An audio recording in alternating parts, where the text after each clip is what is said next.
And we're back with another episode of the FNTASIA Podcast. It is a very, very important time in the seasonal Fortnite competitive cycle.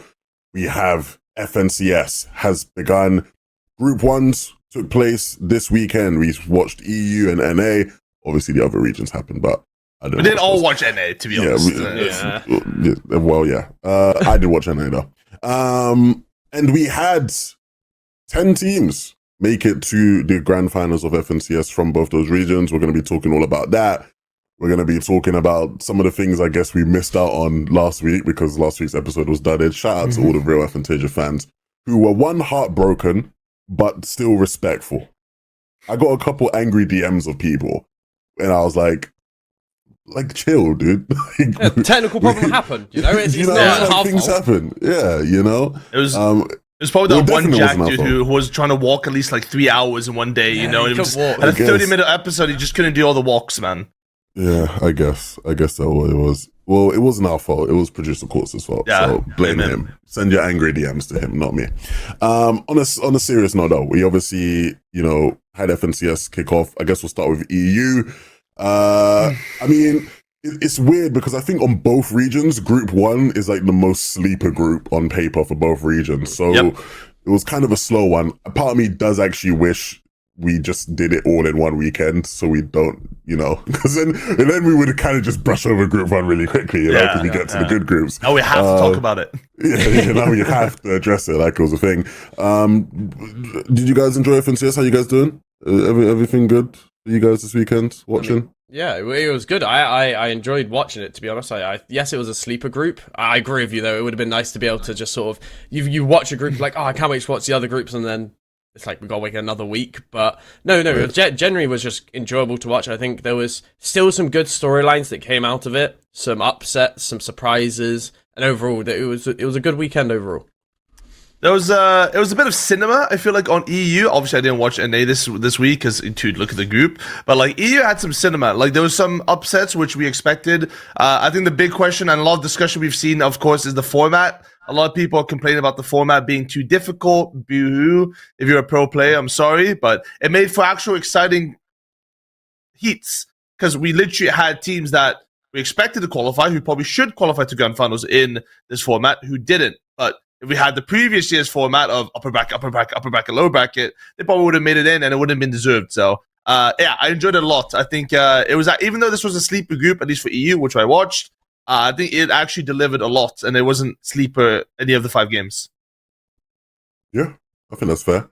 I think there will be a lot of people who, again, it's annoying, like you sort of said, Harry, we sort of got the FNCS itch and then now we just got to sort of wait a week idly. But let's get into the groups, right? We had EU take place first. For the people who don't know how it works, I don't know how you wouldn't know if you watched the broadcast because it seemed to be, something they kept banging on about. But we had 5 games.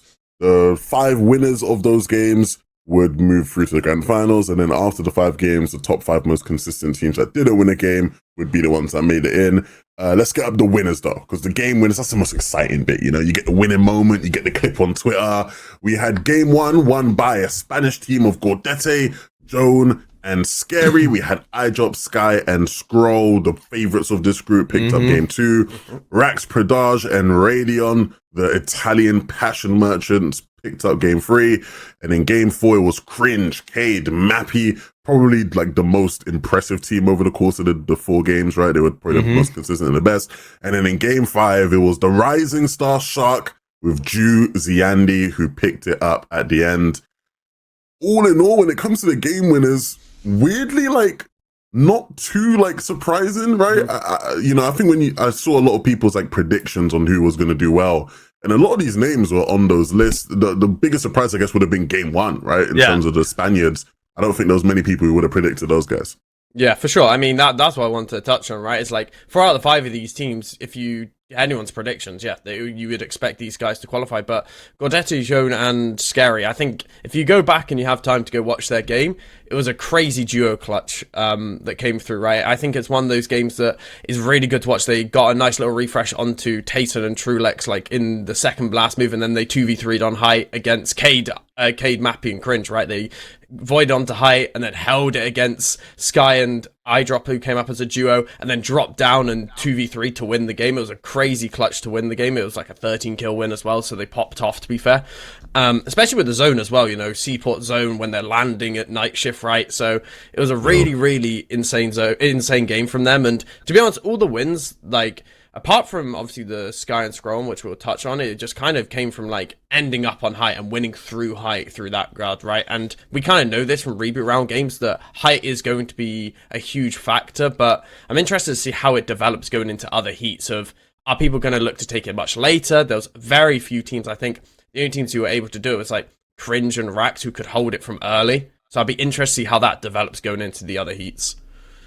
This was honestly the game to lose for Loki, Mikko, and Lucia. Everything was right for them. The zone was atop of Shining Span. That's their draw spot. They were in Shining Span the entire game. You saw two of the bridges. There's one dude on that side, one dude on that side. They were there. They had low ground when the Spanish boys were monkey on top of height. I thought, we're like 3 to 4 years into. With 3 to 4 minutes, with 3 to 4 years into Fortnite, and it seems like a lot of these guys still don't seem to realize that monkey and height in like second moving isn't the play, right? A lot of the mid-ground teams end up winning every single time. Low-ground team end up winning, but in this case, Scary, Gordet, and Sean they went crazy in height, fought them, lost all their mats, somehow survived, became a duo, and then Gordet 2v1 on Logan afterwards. So this is definitely one of those games I think Loki, Mikko, and Lucy, it's going to haunt them because they didn't end up qualifying. They got second this game in a 3v2 that they should have won. So fair play to the Spanish boys. Definitely not a team I think anyone put on their list. But, with this format, anyone can win. But it's a well enough known team that it's like, okay, we can kind of see them winning a game, right? Yeah, this game was really fun towards the end, right? Because it just felt so chaotic, that like final 2v3. I can't remember which one it was. It was like Gordet or Drone or one of them drops down and he like hits like the craziest shot because it's like he's dropped into like the water and like as he's dropping, it's like he's like shot the toes of one of like Lucia and them. So it's like it all came together in a very fun sort of way. But they had a really cool game win. IDrop, Sky, and Scroll, sort of one of the only teams to not win a game playing on height at some point. Yeah. And to be honest, it looked very easy for them, which I think many people expected, right? Because they were the favorite to come out and win a game in this lobby. Did you guys feel like you learned anything about them? How does this performance inspire you for them going into grand finals? Or is there not too much to read here? I mean, it's kind of hard to read into it too much because for them, it's one of those situations where if you watch IDrop and how they play, the way they kind of play Surge is based on going towards contested POIs around them, right? The split they land at's in between a bunch of POIs and a bunch of splits that in most heats, in most finals they've been in as well, there's one contested, and this heat, it was a different spot that's contested, usually it's over Heights or Kappa, but this time they went to Seaport City. They got their Surge there, they went and keyed a team in Seaport City and got their Surge from there, right? And it's kind of like one of those things that I'm kind of still waiting to see what happens when everyone around them's uncontested. What happens when, you can't just go and third party a fight because trio fights last that long, right? You're not in a situation where you're going to be able to get Surge. I still need to see that. But what was good to see is when they're stacked going into endgame, like they were this game, they can close it out. They can get a really comfortable, easy game. And when you watch their gameplay, right, it's kind of boring to watch. They get Island, they get the coin, and then they just play a standard game of Fortnite. And it looks so easy for them to play whilst everyone else is running out of mats, trying to get refreshes. And to be honest, it's like, if they can get that consistency in the early mid-game, which might be a little bit more problematic in the grand finals if everyone around them's uncontested, then their end games still look this clean, then they can be exciting going into grand finals.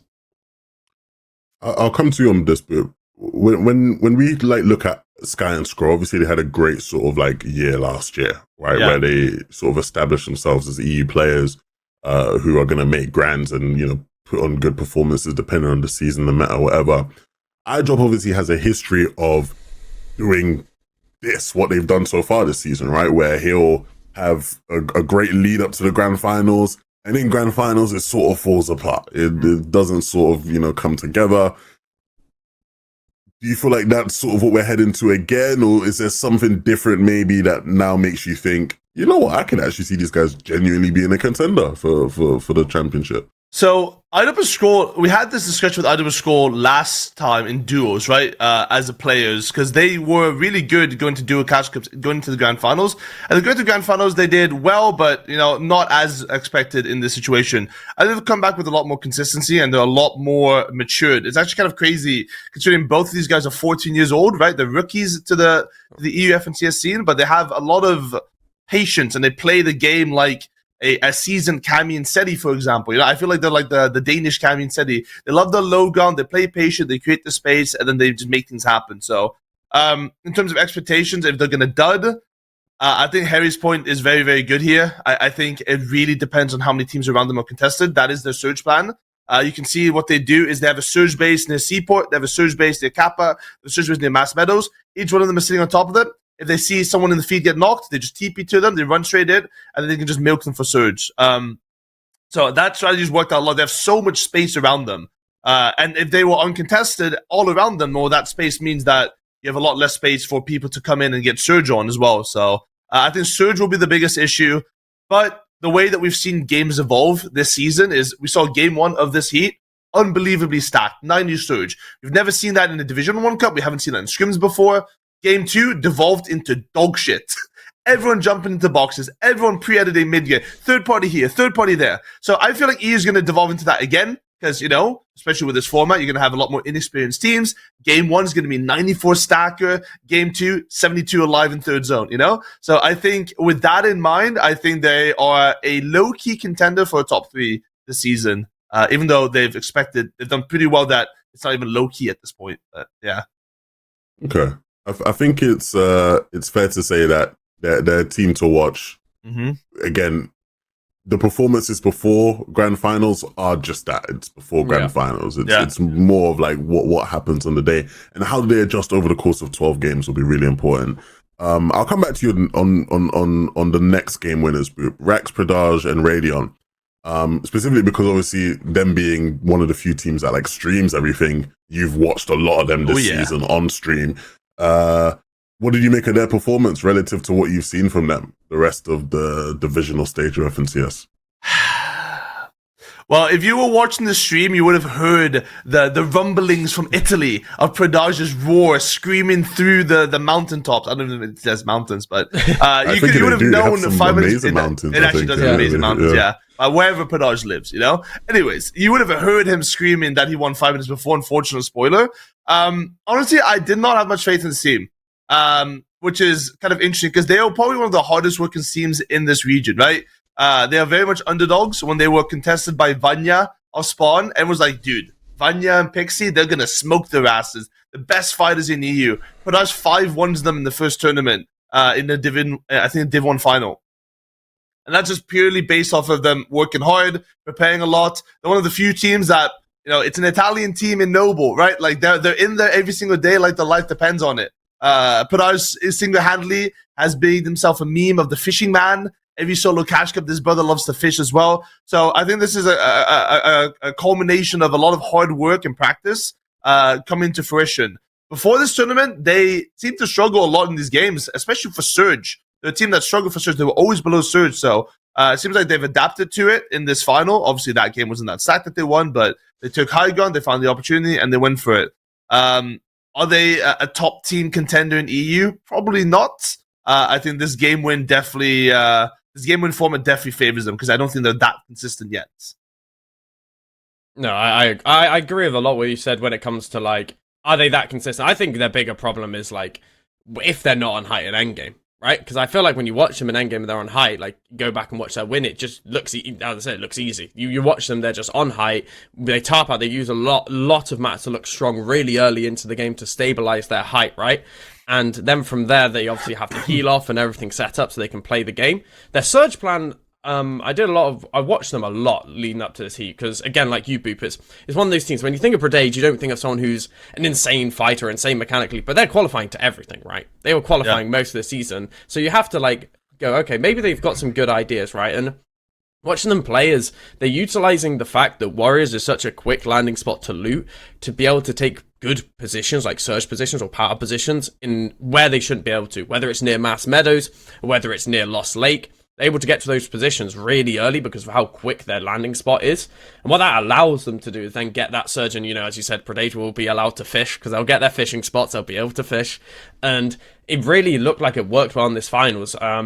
I'm surprised that it didn't work as well in the weeklies, but it doesn't matter if it works well in the weeklies. If when it matters most, the strat works, then that's all that really matters, and it worked perfectly. And yeah, they got a nice height win, and I'm being excited for them because if you said like a year ago, Predage and an Italian team are going to get an uncontested POI in trios, a lot of people would be surprised, would be shocked, right?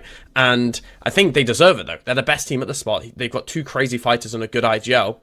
I think they're underdogs going into it. I don't know what they can get in a grand finals, but definitely a team to look out for sure. I feel like you've jinxed them on the uncon bit. Yeah. You know, Yeah. That's famous last words. Yeah, they got the spot uncon, you know, 2 weeks before grand finals. Yeah. We'll see about that one. But I mean, they're good at spawn. They're good at They spawn. are- They've they proven are- it. they are They're good. good. You wouldn't expect them to be, but they are. Every Yeah. time I've seen them fight or spawn, they completely boss it. So that I'll give them their props in that realm.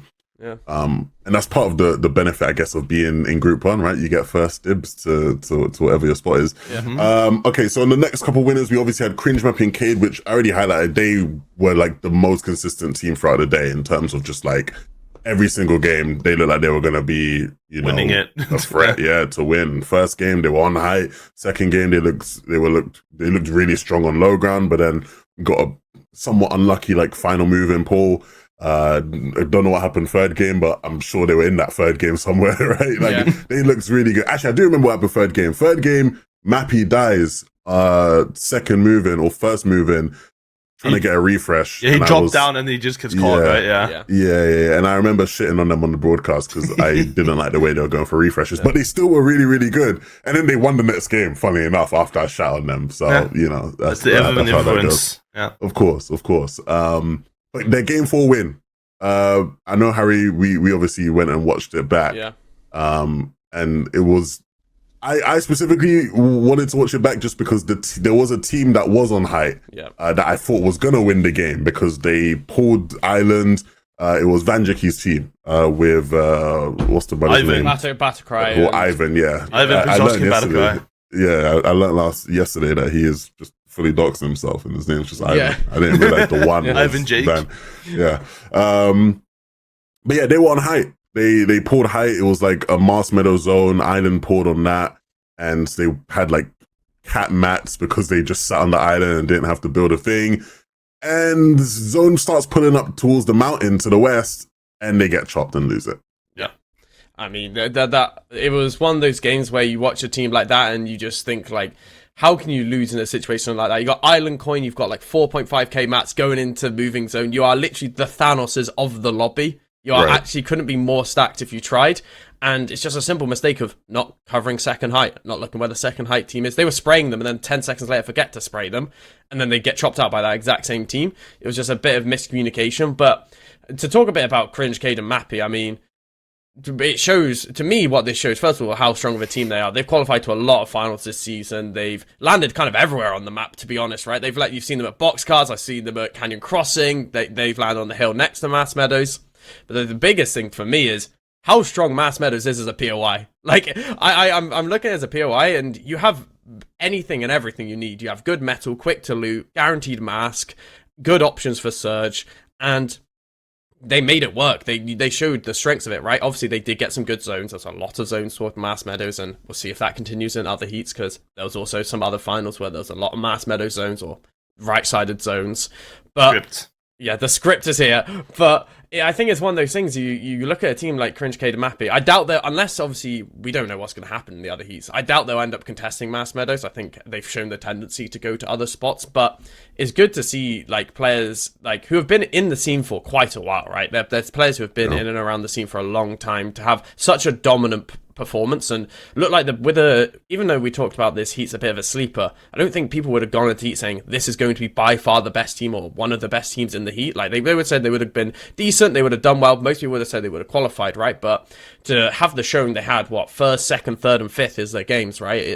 It's clearly just the best match history anyone had. Obviously some teams won their first game, so we will never know, but it's exciting. It's interesting to see what they do. I'm worried about their landing spot situation, as I said, but yeah, if they get Mass Meadows on con, then I mean it will be interesting for sure.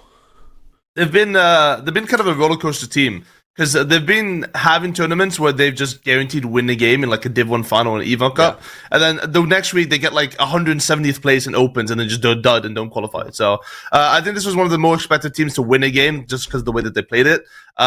Very honestly, not surprising performance, but I didn't think they were going to be that consistent in this final. But I guess maybe that speaks on volumes on the quality of the lobby overall. Even though some other teams can't capitalize on that quality either. Cringe map, played well, played solid. Honestly, uncontested. I mean, Giannis, Noah, and Chap are probably not going to let that happen. And I think it depends on how deep Reason's pockets are, whether or not Cringe wants to land there. No, we'll see. So that is a real narrative. Is pretty funny.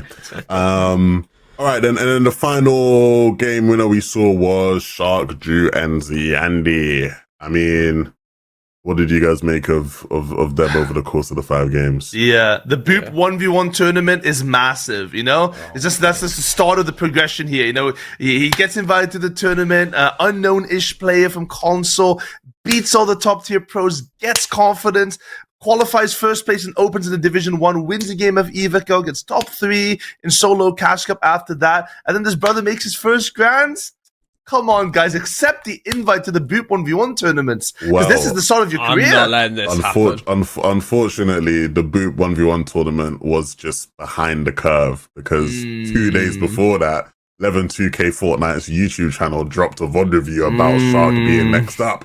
So, actually, if you really want to be ahead of the curve, you just have to look for the talent on that channel, which has like 3 videos and I've not uploaded in like 2 weeks. But you really have to look at that channel if you want to be ahead of the curve, is the reality here. You scouted him. I gave him the confidence by giving him the platform afterwards, Should we start an org? It's a teamwork here. We should start an org and just pick out like young goats and just dominate the scene. And it's great to know all of this because they only started playing well in the finals when they stopped keying. Because when they were keying, they were dying in every fight. So once they stopped keying and playing normal Fortnite, they had their 3 best games. I figured it out then. Yeah. Figured out the winning formula. I scout, Boop gives them the platform and the confidence, and then Harry coaches them to define themselves for success.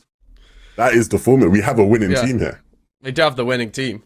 Yeah. Now we just need the money. And Reese will invest. There we go. Reese will be the investor. Reese invests. And wait, actually think about it though, because then Reese just has to make a video about them so that they become that popular. Yeah. And we've got the marketing. So we've got the investment and the marketing. Why don't we just make a fucking org, boys? FNTASIA. Let's do it. Let's do it. Okay, well, on a serious note, yes, you're right, Harry, because when they stopped keying, their fortunes got a lot better. Before you actually get into talking more about their win, Harry, the great thing about them was obviously they were a team that was in one of the consistency places, right? Yeah. So, had they not won this last game, they still would have qualified because they were, doing pretty well the previous 2 games to push them into the top 5. The consistency, the win was just a cherry on top. Yeah, I mean, it was funny. You watch that last game, they're on low ground. Everyone's like fist fighting for height, and they're just like low ground. It gets to a point where I'm pretty sure I haven't fully watched their like reaction, but you can tell in replays is like they're in last moving. They're like top 4. They know they've qualified, and they're like, okay, let's just void on height. There's no need to. They've claimed low ground. They're full chilling, and they just void on height and just fight for it and win. But yeah, I mean, well, what more really to say? Ziandi making a grant again. You obviously had a really good end to the duo's year, and Shark, as you guys touched on, founded by Levin and Boop, the founders of Shark's career.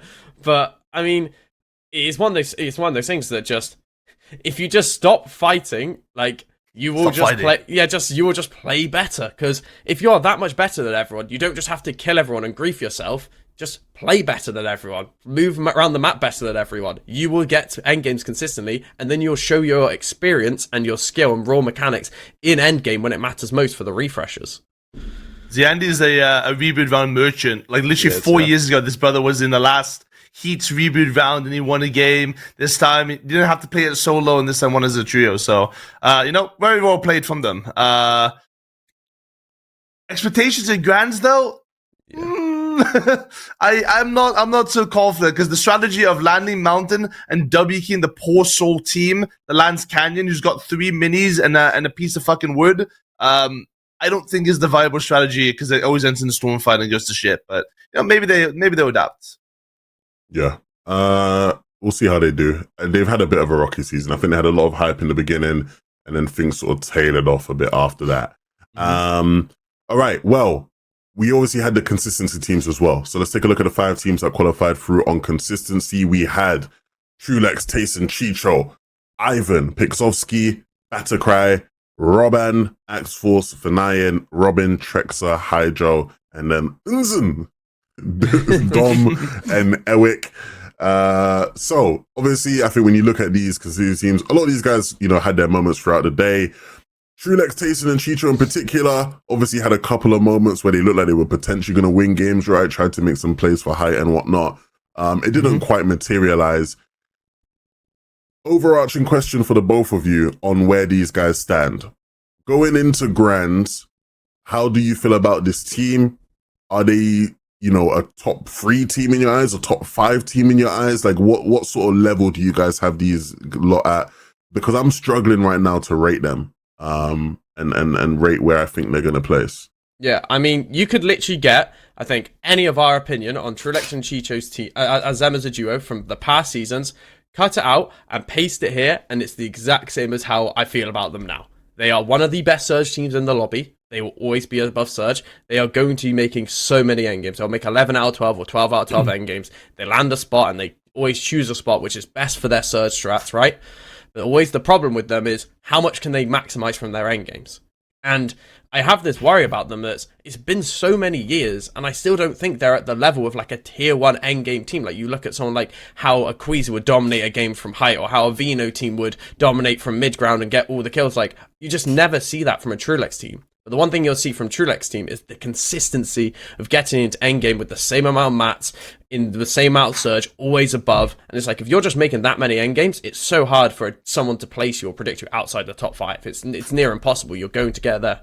But to win, they need to maximize their endgames. They need to start winning games. They did get a second, but it was a nice solo clutch by Chicho to get second. The rest of their games it's not really like, wow, I felt like they're in winning positions. They tried to take height. They got put down really quickly. So that's my biggest worry is, can they fix their endgame sort of issues? If they can, easily in a winning contention. For me, at the moment, it's just like a solid top 5 team. Even that second, right? The zone pull sort of was quite lucky. If the zone had kept pulling over the mountain, they probably just die like instantly. But it pulls around it. Chicho and Trulex able to clutch up some points. Boop. Do they need to start carrying medkits again? That's funny you say that because that's literally the point I was about to say. One of the biggest issues is the 11th to 12th zone rotation and the transition from that point. And one of the things they very smartly did in duos is carry medkits to stop that sort of inconsistency. You can take a look at the end game, 6th, 11th, 4th, and a 2nd, right? So they struggle to sort of break into that top 5, I feel like, a lot of the time, and that's an issue because they're a team that just doesn't get enough refreshes. So it comes to the point where they're in the 11th zone, and hey, shit, we've got no mats left. So ironically enough, one of the things they can do to stop that is carry 3 medkits, The problem is, in trios, people don't die as quickly in duos, right? Because there's always going to be one solo and another duo there and another solo there. So, like, in order to get, like, a top 3 placement, in duos, you could carry medkits, heal off, you'd be getting to the final zone, and there'd still be, like, maybe 2 teams after life. But in trios, there's maybe 3 or 4 teams after life in that final 10 to 20 seconds because there's just more people to survive in a team. Whether or not the medkit strategy would work for them, I think it's worth a try. Honestly, I wish they could have tested it in this sort of set lobby because I don't know what they do to fix their problems. Is they're consistent enough, but they're just not good enough to get those kills and to have those games where if they get an 11th kill second, let me actually check how much points is this. An 11th kill second is 27 points, which feels like nothing in a grand finals lobby when it's 4 points per kill, right? That's like a 5 kills from Vico, Veno, Flixie, and then you're already taking over your entire game there, plus the placement points on top of it. So I think I'm not going to put them as an FNTASIA winning trio. I'm not sure what would make them an FNTASIA winning trio, what they could change, unless they just, make a committal to making a pre-edit intense zone and getting a big refresh and then playing low guns, kind of like an IDrop Sky and Scroll. I know they have Chicho as their fragging power, but it doesn't feel like it's enough right now. Aggression for them. It seems like they get to end game, run out of mats, decide to die, and then if Chicho just happens to be alive, all right, maybe we get a top 3 or top 2. But it's expected that in this lobby they weren't going to win a game. They don't play for the win. That's the main thing. Yeah, no, I think that's fair. I think there's things we could say about all of these, players, for sort of different reasons as well in each case. But I think one of the biggest stories of this heat or this group, sorry if we're going to use the official terminology, was the people who missed out on the qualification. Yes. Right? We had 2 teams in particular that almost everybody predicted to qualify, and they just didn't. First team we'll talk about in that realm is obviously Vanya, Pixie, and Marius. This team in the penultimate divisional weekly final, or was it the last one? I can't remember. Where they came second cons. I can't remember which week it was. It's like 2 weeks ago, I think. Yeah, week 4, I believe. Week 4, yeah. This is a team that came second contested. They've done well in the events we've seen of them so far. People expected them to win a game, and if not, make it through on consistency. That did not happen. Oop. So here's a little bit of a context for people, if you would keep an eye on it. There were 3 games into this tournament, and guess how many kills they had after game number 3 going to game number 4? Well, Boop, you got Vanya, a really talented player, lots of firepower. You got Pixie, unbelievable firepower. All the top players been hyping up. And you got Marius, that's the goat of TikTok. Yeah. So I'd say quite a few kills by this point. Yeah, by 3 games, I'd say, a lot of kills. How many? 0? 0 kills in 3 games. 0 kills in 3 games. How? You look at this team, it's like, oh my god, this is the wonder bunch of fighters, right? Like the GOATs. Vanya drops 30 bombs in solo Kashka. Marius drops 40 bombs in Kashka. Pixie's the best solo player in EU, low-key. How the fuck are they getting 0 points? 0 kills?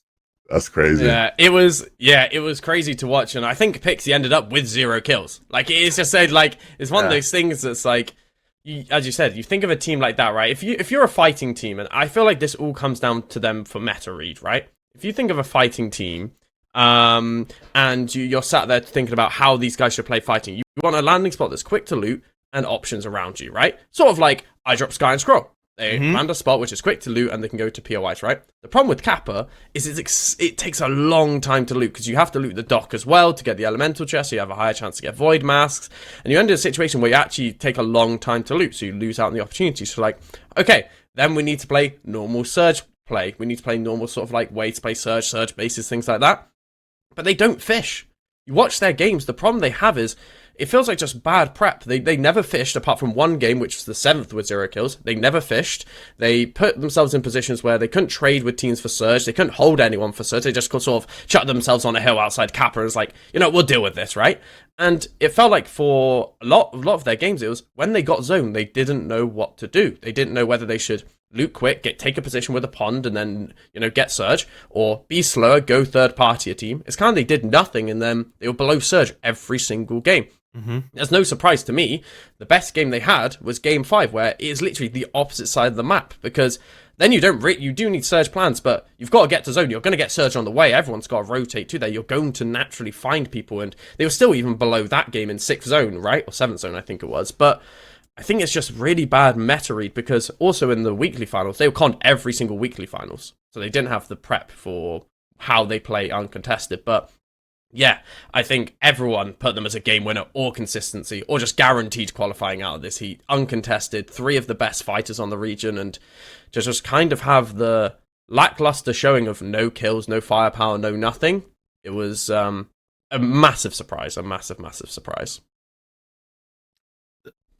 Which game did IDrop win? Game 2, right? Game 2. Game 2. What team landed at that spot afterwards? It was the fake Pixie. It was the fake Pixie. So it's a Polish guy, I think, right? Yeah, the Polish team. So tell me why the fuck we're not W keying that brother after that game, right? Like, you got honestly, I didn't know this guy existed. Like, who the fuck is fake Pixie? Like, why are we not, as 3 of the best teams, just seeing that team landing at a new draw spot? Probably don't know how to loot. Probably very, very split as well. Just going to killing that team real quick. Where's the initiative in that trio? Honestly, surprising performance. should have done better. It would have been even worse in terms of eliminations because Mary's got 2 kills in Storm in like game number 4. Others, they were going to game number 5 with 0 eliminations in total. Yeah. And then that last game, obviously, I mean, it was a glory clutch. It would have been sick if they did it, but it was so bit disappointing and wouldn't have really meant anything if they won that last game and made grand finals. Are they making it to grands to the last chance qualifier? I don't think so. I'll be very surprised to see it. You'll be surprised. I'll be very surprised to see it. That team. The thing that's weird about the team is that it just doesn't make sense. How is the 3 best fighters in the region losing all spawn fights against Pedage, for example? You know, not disrespect against Pedage, but you know, these guys are insane at fighting. And then they struggle in spawn fights at Kappa Kappa Factory as well, up until this last week where they've 5-1'd another team. I forgot who they were. So they seem to always struggle with aspects that they seem to be their strengths. And then if you can't play to your strengths, what else do you really have? So they might still qualify. You know, this might age badly, but I wouldn't be surprised to see them not make it. I think the reason why I'd say they would qual last chance is because they were ramping up as the tournament went on. Right, so as I said, like if you look at their match history, it just slightly got better and better as the tournament went on, and it makes us wonder if there was a 6th game, do they actually qualify? And maybe we're not even having this conversation, right? Obviously, if buts and maybes, but it's one of those things that kind of, to me, as I said, is I think they just didn't know how to play uncontested. I don't think they knew what to do, and as the tournament went on, they started to figure it out a little bit more. Way too late, of course, and I'm trying to give them like reasons why they didn't do well. At the end of the day, they should be a tier 1 trio, and they should be making it out of this group with ease, right? Yeah. There's no excuses for not making it out of this group, but I give them enough that I think they'll get to the finals because, you know, a team like that with that fighting power, they should just make it to the finals of last chance. It's an opens that they all qualify. I mean, Vanya had the run with Swizzy where they were qualifying to every Cash Cup finals, and Pixie and Marius also qualified to a lot of Cash Cup finals. So they will probably qualify to the last chance finals. It's just, will they win a game? I have enough hope that they will. I think it's actually better if they're contested though. I think there's a good chance they probably will be contested as well, because I'd probably predict Prism and Casper to make it through that opens as well, right? And so maybe they land on them, they can't. Either way, I don't know where I fall on this. I don't know where I fall on this because I always find it hard to believe that much talent can not be successful, right? Yep. Especially when it's like cohesively, like it's not like the team doesn't make sense. There's been times where we've had like talented teams like come together and you're like, this doesn't even make sense. Like, yeah, they're all like can shoot their gun good, but like, nah, this doesn't make sense. Like in theory, I could like this team should be good to me. Which is why, and I agree with you, Harry, in terms of they clearly have a bad meta read. They have time, I guess, right? They have 2 weeks to fix it, but my worry is that when they're struggling that much to like figure out how to play the game, I don't know if that gets that much better in the time it takes to improve. On top of the fact that it's not even just like they'll have to be like consistent in last chance. Let's say they make it to last chance. It's not even about being consistent. They just have to win a game. Which, yeah, they didn't look anywhere near winning a game this weekend, which is very, very concerning. I guess it probably will just come down to conned or not conned. Some technical difficulties, but all good. We are back and we are going to continue talking. I believe we're talking about Haris, Gibby and Teny because they did not qualify for the FNTS finals. But it's not over because, again, there is still the last chance. But what did you boys make of Haris, Gibby and Teny? It's been a weird season for them, right? All of them sort of like moving around, you know, different trios here, there and everywhere. They formed together. When they formed together, they didn't make a single divisional final in the last 2 weeks. Then even in this play-in, like they made it in play-in after an amazing day 1 of play-ins. And then in the first group, they like, it was so weird. It was such a weird start because they were going to land Flooded Frogs. They got out-dropped and like swerved off. Then the next game, they like go to Night Shift and everything just felt really weird about this team. Harry, what did you make of these guys? I mean, as an avid Hariskavi fan, right, I was looking forward to them, especially after the Plains performance, right, as you touched on. They clearly showed what they were capable of, but it kind of, as you touched on there, it comes down to landing spot. When you're a team and you are newly put together and you don't really have a spot you can claim, they change spot kind of every week. It's one of those things that you get to a finals lobby, you're saying, oh, we're going flooded frogs, and people aren't scared of you. People aren't going, oh my god, they're landing flooded frogs. I'm nervous. It's a German team gets quote unquote coached. Don't know how much they actually did get coached by Vino, by Vico and Flixie. They get landed on, and realistically, it's like, well, they get outdropped because they haven't got much practice there. They then have to change to night shift, which Teny started landing at the start of the season. It's like, well, a team who's never landed there before can test you, and then you lose off spawn, and then it's like, so they just didn't look like, you know, as I kind of talked about with, you know, the same way I was talking about Truelex is like bossing the lobby in the end game. Like, it's kind of the same thing in like early game. It's like you expect a team like Teny. Everyone was scared of Teny off spawn for so long. It's like, is he going to Teny strat us? We don't want to get griefed by Teny. To some German players contest them at Flooded Frogs, they get beat there. To some other German players contest them at Night Shift, and they get beat there as well. And it's like, if you can't win off spawn, they ended up landing the mansion north of Dojo. They went mansion north of Dojo and keyed into Dojo. It's like, if you can't actually claim a POI, you're never going to be able to place in a set lobby. And see, that is a bigger problem for me going into last chance. That to me is a much bigger problem than Vanya, Pixie, and Marius. Is if you can't get a landing spot off spawn and people aren't scared of you contesting you, you will just have a scuff finals. So Harissa's team, they haven't been good. That's the thing, though. Obviously, it's just name value that we're looking at. Like, oh yeah, how did they not make grand finals? But they haven't been good in like the last few months or weeks. Sorry, because they're not a new trio. But like, this is the Queasy curse. You know, you dropped Queasy after winning your first cup, and then you know it's been a constant cycle of trying to figure out good teammates because you had Chicho to start, and then you go back to Chap. And then you go to Harris and Skivvy now with Teny, and you know there's not much of an identity here as a team because like Teny is usually the LGL in the duo and the trio, right? And then now he has to be behind Skivvy, who's now the LGL as well. It's weird. And then like the lack of identity also comes into this heat. Why are we just landing a spot we don't know? You know, like if this was Grim Gate Heat, okay, you know, Grim Gate coin, you don't need like crazy practice for the spot. It's all about rotation, it's all about looting. It's all about efficiency. It's all about third partying. You can just play the coin. You're chilling. You win a game. You be consistent. But we're landing Flooded Frogs, which you know is a very good spot. You know you're gonna get good loot, but it's not a spot they know. And then after game number 1, they realize, oh shit, we fucked up. Why are we landing Flooded Frogs? All right, let's go to Night Shift. Okay, well, okay, Night Shift. Damn, we got killed by another team. Game 3, they go Night Shift again. Okay, they got killed early on again. Okay, game 4. You know what? Let's hide on Demon's Dojo to get a kill. Okay, we got a Demon's Dojo kill. That game went shitty as well. Game 5, okay, Mass Meadows is uncontested, let's go Mass Meadows. And then from there, it was just, it was a mess. I expected better from them. Honestly, I think if they had just decided to go Demon's Dojo from the rip, I think they would have been single con by Haojo, and they would have been okay, and I think they would have been fine there. They probably would have qualified. But I think that the single choice to go Flooded Frogs randomly just doesn't make any sense. It's heats. You have to get top 5. It's pretty simple, especially when you have a shitty heat. You don't need to overdo things by trying to claim a spot that you're not going to go to in grands anyways. Makes no sense.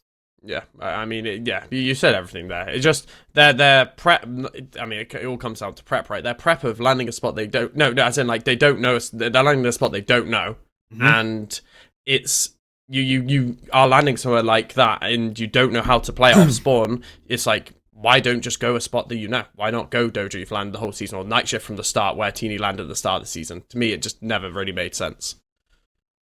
Yeah. I think we'll end up having to have like a deeper conversation about these guys, depending on, you know, what happens after, pardon me, depending on what happens after the last chance qualifier. Because that will be really telling what they do from then. Do you think they make a team switch? Any of those two teams? Any team switches? I wouldn't be surprised. I wouldn't be surprised if the Balkans switch. I mean, it's Teny changed teammates so many times this season. I wouldn't be surprised if he changed again, or he's already in DMs with like Vanya trying to play with him. I wouldn't be surprised. Okay. I don't think there's any point. Like, well, might as well just stick it. It's a week. Like, what's going to change in a week? I don't think there's a point, but would you be surprised if Teny tried to change teammates after everything that's been happening? No, but I don't think the other team is falling into it. I don't think there's any other team that wants to swap right now. But we can still wait after the heats. Maybe there's going to be another upset, guaranteed. So you never know. From both heats. The only other thing I want to say about EU Group 1 is it was really sad to see the legendary Fortnite player Nate not qualify. A lot of people, I think, didn't even realize Nate has been back and playing. Yeah. But yeah, if you are an OG comp Fortnite player, Nate, who is like one of the French GOATs, was playing this season, doing pretty all right, made it to Group 1, and didn't quite go too well. But on to NA now. In NA, things were a bit weirder. I know, Boop, you didn't watch because you're the biggest NA hater. Look at the group, mate. My God. But I did watch. And I wish I didn't. No, you know what? It wasn't, there were things that were cool about it. Let's take a look at the game winners from NA Quartz if we have them up. We had Seek, G-Money, and Osid win a game, which I was quite excited about because I really like G-Money. I've liked G-Money ever since, like, ages ago when, like, they must have watched him on the broadcast once and he had his cam on and, like, he had, like, some money-themed BS going on. I don't know if it was, like, his wallpaper or some shit, but it was just, like, I was like, I'd rock with this guy. This guy's cool. And importantly, with G-Money is he's actually switched from playing on controller to playing on mouse and keyboard of late. I don't know how recently, but I know he made the switch, which, again, is, like, sick to see that, he's made it, back to a grand finals, switching inputs, which we always know is a hard thing to do, unless you're Epic well on NA West. Obviously, in game number 2, this is where things started to get a bit weird for me. Hicks, Crook, and I Love Tottenham was the winners of that one. And it was hilarious listening to all of the commentators going, Tottenham? So I love Tottenham. I felt like I was watching I Show Speed commentate because it was funny seeing them all say that. If I'm being honest, I didn't have a clue who these people. I still don't know who I Love Tottenham is. I still don't know who that is. He's a lad. I think his name's Swappy. Yeah, Swappy is his name. Swappy. My NA. We have a lot of NA listeners who listen to this. Am I a casual for not knowing who this guy is? Someone let me know. I might just be a casual. Zeus, Creon, and Tony won the 3rd game. And I've seen these guys' names before, but again, I was like, this is not like a team who. Then things again. So what? Then things maybe got a bit more interesting in game 4 because we had Donny, Mason, and Chance win, which is actually a team that I've been like really interested about because obviously Mason was looking really good with Batman, Bugha, and Yomzo, but then he gets dropped. Donny has been on form since he's moved to 0 ping. So much form that people have been asking questions of his legitimacy. Similar with Mason as well, to be fair. And then, Chance is a great player as well. So seeing these guys, like, I've sort of been keeping, a radar on them, seeing how they would do. And it's good to see that they will be playing in grand finals. They obviously win that game. And then in the final game, we have Power, Listen, and Polar, win a game. You must be thinking, hold on a minute, Levin, going into this group, Batman, Bugha, Yomzo, Clix, they were the favorites. They didn't win a game. They came very close on multiple occasions. They came second in 2 games, but they did not win a game. They were the most consistent team. If we get up the consistency leaderboard, we can see the second most consistent team because Visual Braids and Diminished overtook them, like, I think in like the last game, to be fair, because they done the last game. But is there anything to read from this is the question. Because there were a lot of people who were like, nah, I didn't really feel like they were taking it seriously. It felt like they were trying to just play more games to get the practice, which I hear that. Because like, I don't think that's like an outrageous thing. I don't think that's like full cope. However, when you come second in 2 games, like if you're not gonna try and win a game, you also don't just come second in 2 games. I feel. Yeah. You know what I mean? The surprising thing for me here is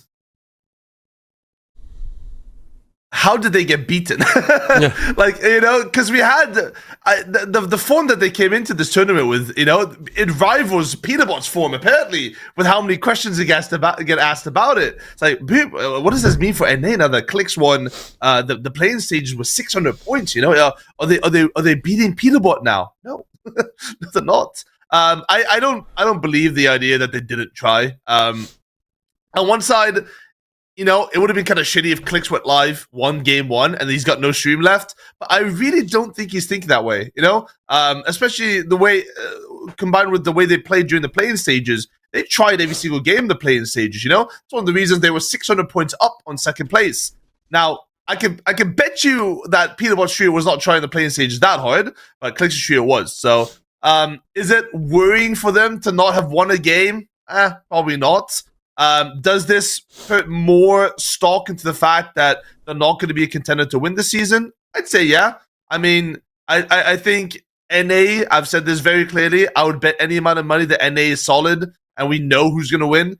I hope it doesn't age poorly, but I think Clix, Yomzi, Batman, Bugha, I think they are very likely a team that can get second based on the current motivation and the way the teams are looking. I think it'll be a good battle for second in NA. For this team, but I don't think they're in the chance to win, unfortunately.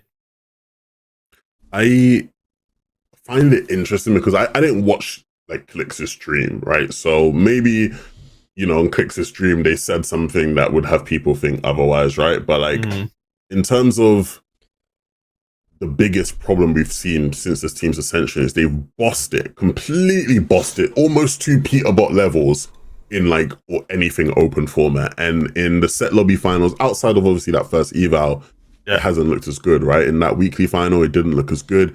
Here now, it hasn't looked as good. And I think for some people who are doubters of this trio, it will just add to the element of like, you guys might be good, but in a set lobby, you're not coming close to Peterbot's level. Which again is frustrating because I think a lot of people want a team to be as good as Peterbot in a set lobby, right? So we have some competition going into NA. I don't know if this trio is necessarily going to be that. Although I do think they're good. One thing I was really happy about from this, you know, weekend for these guys is Yomzo continuing to show that he is the lobby boss. Like that guy has been playing out of his mind. He has been getting so much flowers, and I'm very, very happy about it because Yomzo is very good.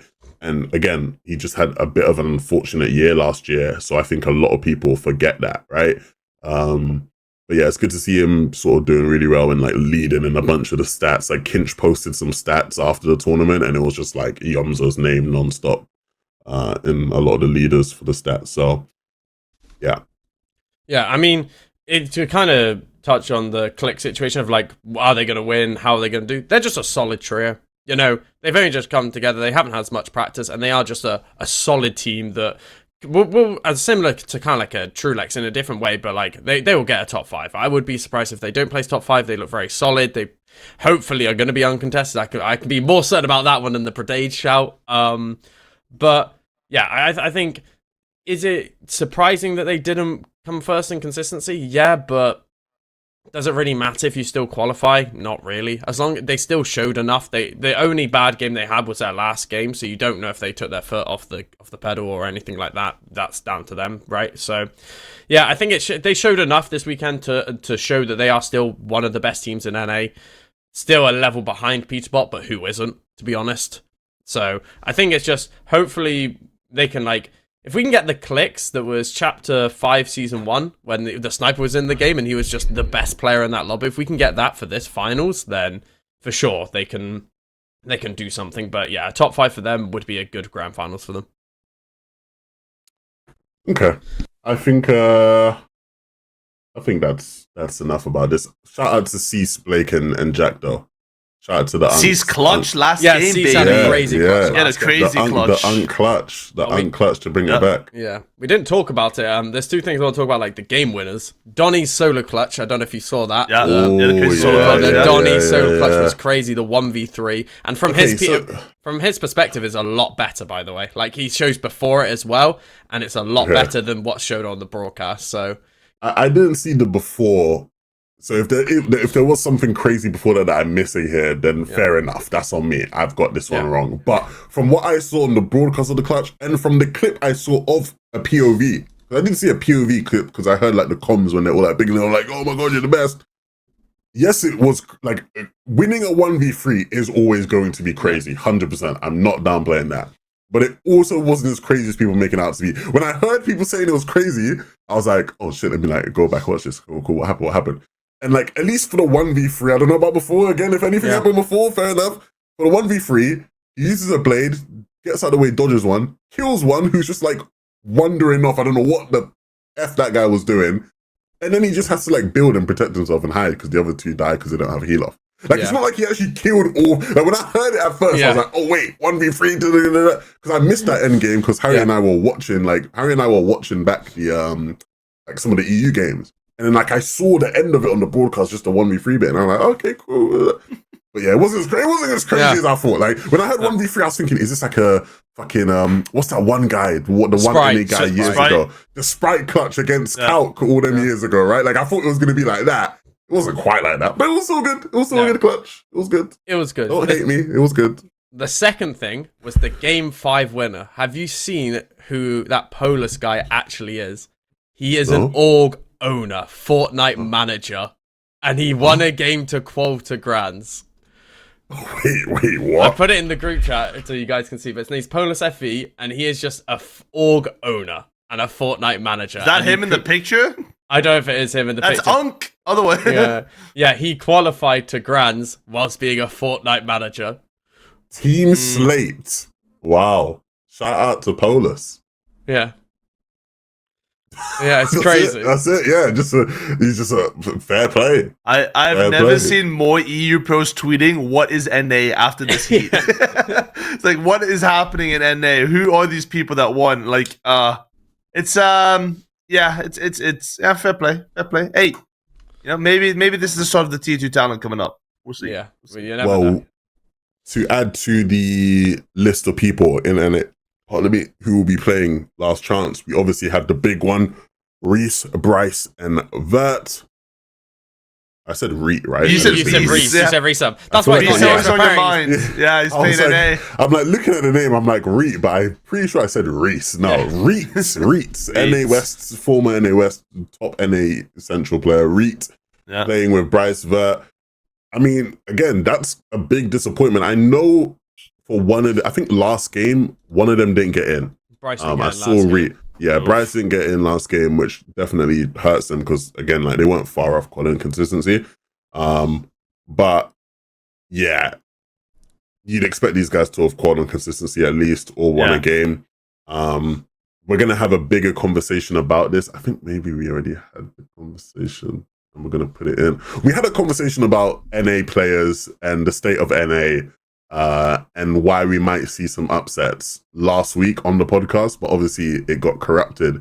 But we actually recovered it. So we're going to play that bit of the podcast on this episode of the podcast. But we'll get there. Anyway, Asian Jeff also didn't make it, which is unfortunate because Asian Jeff, he got dropped, right? So he was in a decent trio, then he gets dropped, and then there's new trio isn't able to make it in. So they'll be playing Last Chance as well. 20 Walkers, Larson, another team that you maybe would have expected. They're like the typical like grand finals NA team that never really does nothing crazy, but like they're always in grand finals. So a couple names there that maybe you would have expected to quad that didn't. Shout out to Colazo as well. Unfortunately, did get last place, but the GOAT coming back, you know, after a few years. It's always nice to see, you know, some OG names in there. Fortunately, a little bit under expectations. I think he's trying to switch to keyboard and mouse. So he's trying to make the switch over. I love Cole, but this season I saw him play like a Cash Cup or FNTS week with Reese and DJ, and so I just knew it wasn't going to be the season of Cole. But I love Cole though. Shout out to that guy, he's a legend. I think he like tweets about football and stuff as well. When he like stopped playing the game, he was like big into like football Twitter a bit. So shout out to that guy. If you want Levin to like you, tweet about football. I guess that's how it works nowadays. Yeah, Tottenham. Tottenham just beat United to a player on loan and Manchester's blue. It's definitely not blue. It's definitely not blue, mate. With how they're playing I did see how they play as well. Yeah. All right. Super thanks. So we only have, I believe, one super thank this week. We have one thank you. None of you guys were thankful for the last episode of the podcast, which I understand. It's 30 minutes. It's a long time, 30 minutes, someone said. It's fair. We just had the one, though, and it was one of our biggest in a while. Levi, we appreciate you. He said, love you guys, keep it up. That's all he said. For positivity, no jokes. Just nice guy. Just nice. Thank you, Levi, man. Love you too, bro. Love you too, man. We love you too, man. What a legend. He actually made up for all the other super thanks we'd normally get. So appreciate him. He was looking out. But yeah, essentially, the bit of the podcast last week where we talked about super thanks, we were able to recover that in the corrupted file. So all of your super thanks from before, you're going to watch it right. We're going to just put it here right now so you can react. Look, watch, enjoy. People have to say we have a bunch from these are compiled from 3 different episodes. They're going to be so pissed that the news is late as well. We talked about this 2 episodes ago, man. Come on. For sure. Thank you for responding to my question. I love this podcast. Came to recommend one day, or came to my Mecca recommended one day, and now I can't stop watching. What's everyone's I made it moment? Asked Jordi Sosa. I realised I was talking to Reese in person at DreamHack. When I walked up to Reese, I could look down to him. That was my I made it moment. Yeah, you're a physical specimen, Harry. Yeah. I'm a beast. Look at me. Ginormous. That sounded negative. That didn't sound positive. I'm 5'11", by the way. Just Harry's so apparently 5'10" then, huh? Yeah, we're talking about height when we have 6'8" Levin in the call. Nah. Bragging being 6 foot is crazy. And 6'9". Coach Harry. My I made it moment have I don't know. There's not been one moment where I'm like, yeah, I've done it. But I think just maybe last year, or probably towards the end of last year, where I was just like, oh, this is a career that works for me, and it was a realization where I was like, this is very self-sustaining at the minute, and it wasn't one particular moment. It was more just that, just all the time doing YouTube has now turned it into a full-time job. Awesome, cool. Yeah. For me, I don't think there was a one single moment. Just every time you look at your bank account, I assume I made it. Of course. Yeah. Mine would probably be. It's weird. I've had a couple different moments where I've maybe had that euphoria of wow, I'm doing some cool shit here. I guess the earliest one would have just been when I first got on the broadcast, just because it's I'd been grinding for it for some months, and I really wanted to get that goal. So chapter 4 or chapter 2, season 4. No, chapter 2, season 5, my first broadcast would probably be my first one at least. Yeah, I mean, sorry. Go on. Harry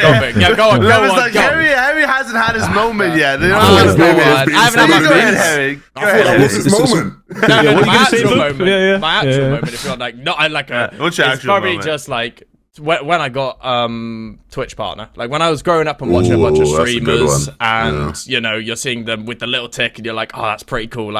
And I tried streaming in a bunch of games. I could go through all my older Twitch accounts I used to stream, whether it's FIFA, FM, League of Legends, whatever it was, and actually finally getting it was a really, really cool moment. So definitely Twitch partner. I take it back. Yeah.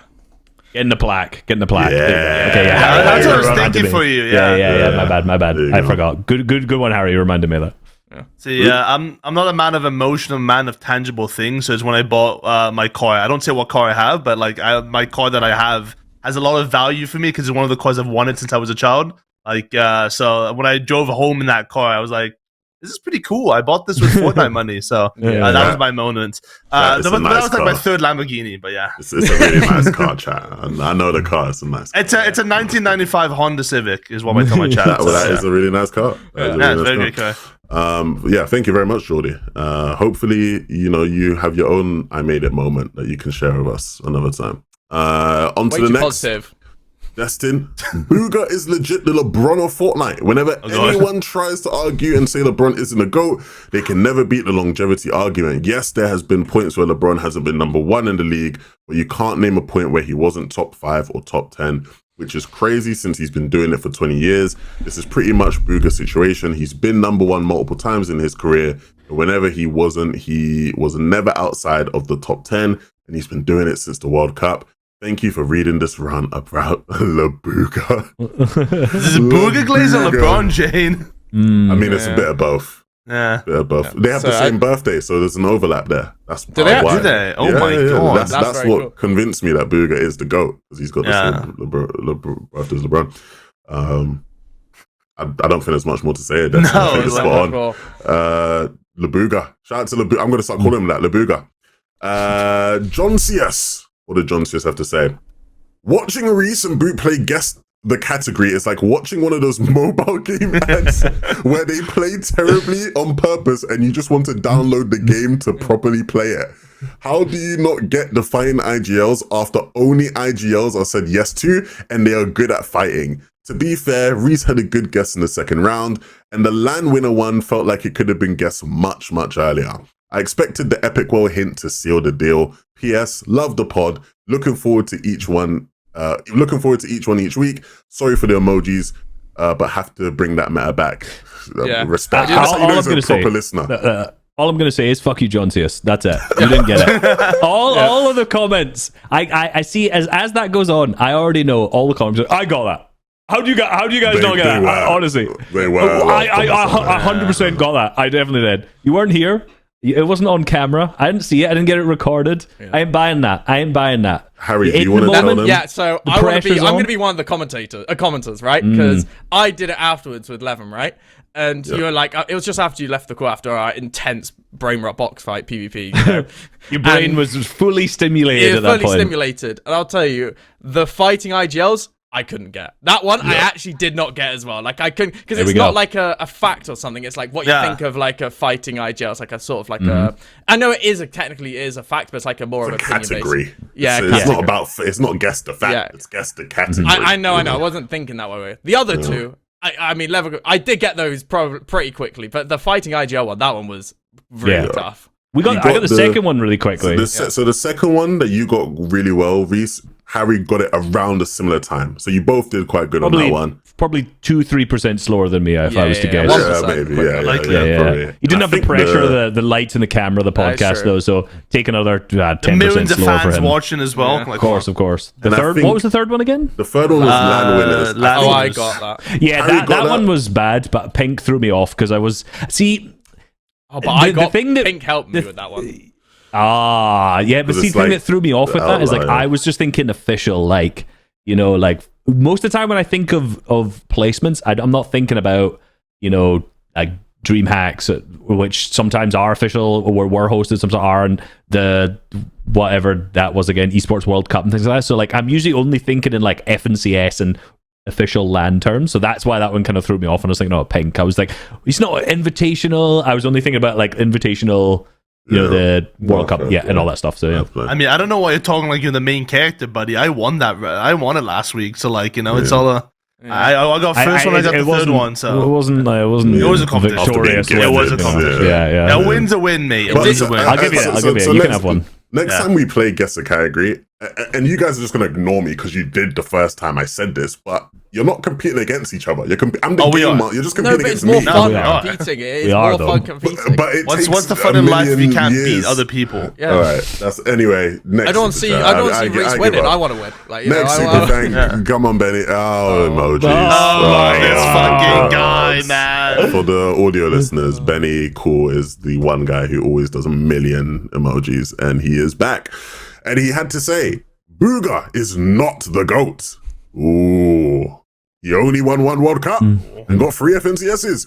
Why are we saying that one World Cup win is more impressive than 2 FNCS wins and a Globals win? Miro has 6 FNCS wins, and he was the best player on his team in all 6 of them. I don't know about the first 2 days, or I don't know about the first 2 with Day in reverse because I didn't watch. But he most likely was because he does W Glaze.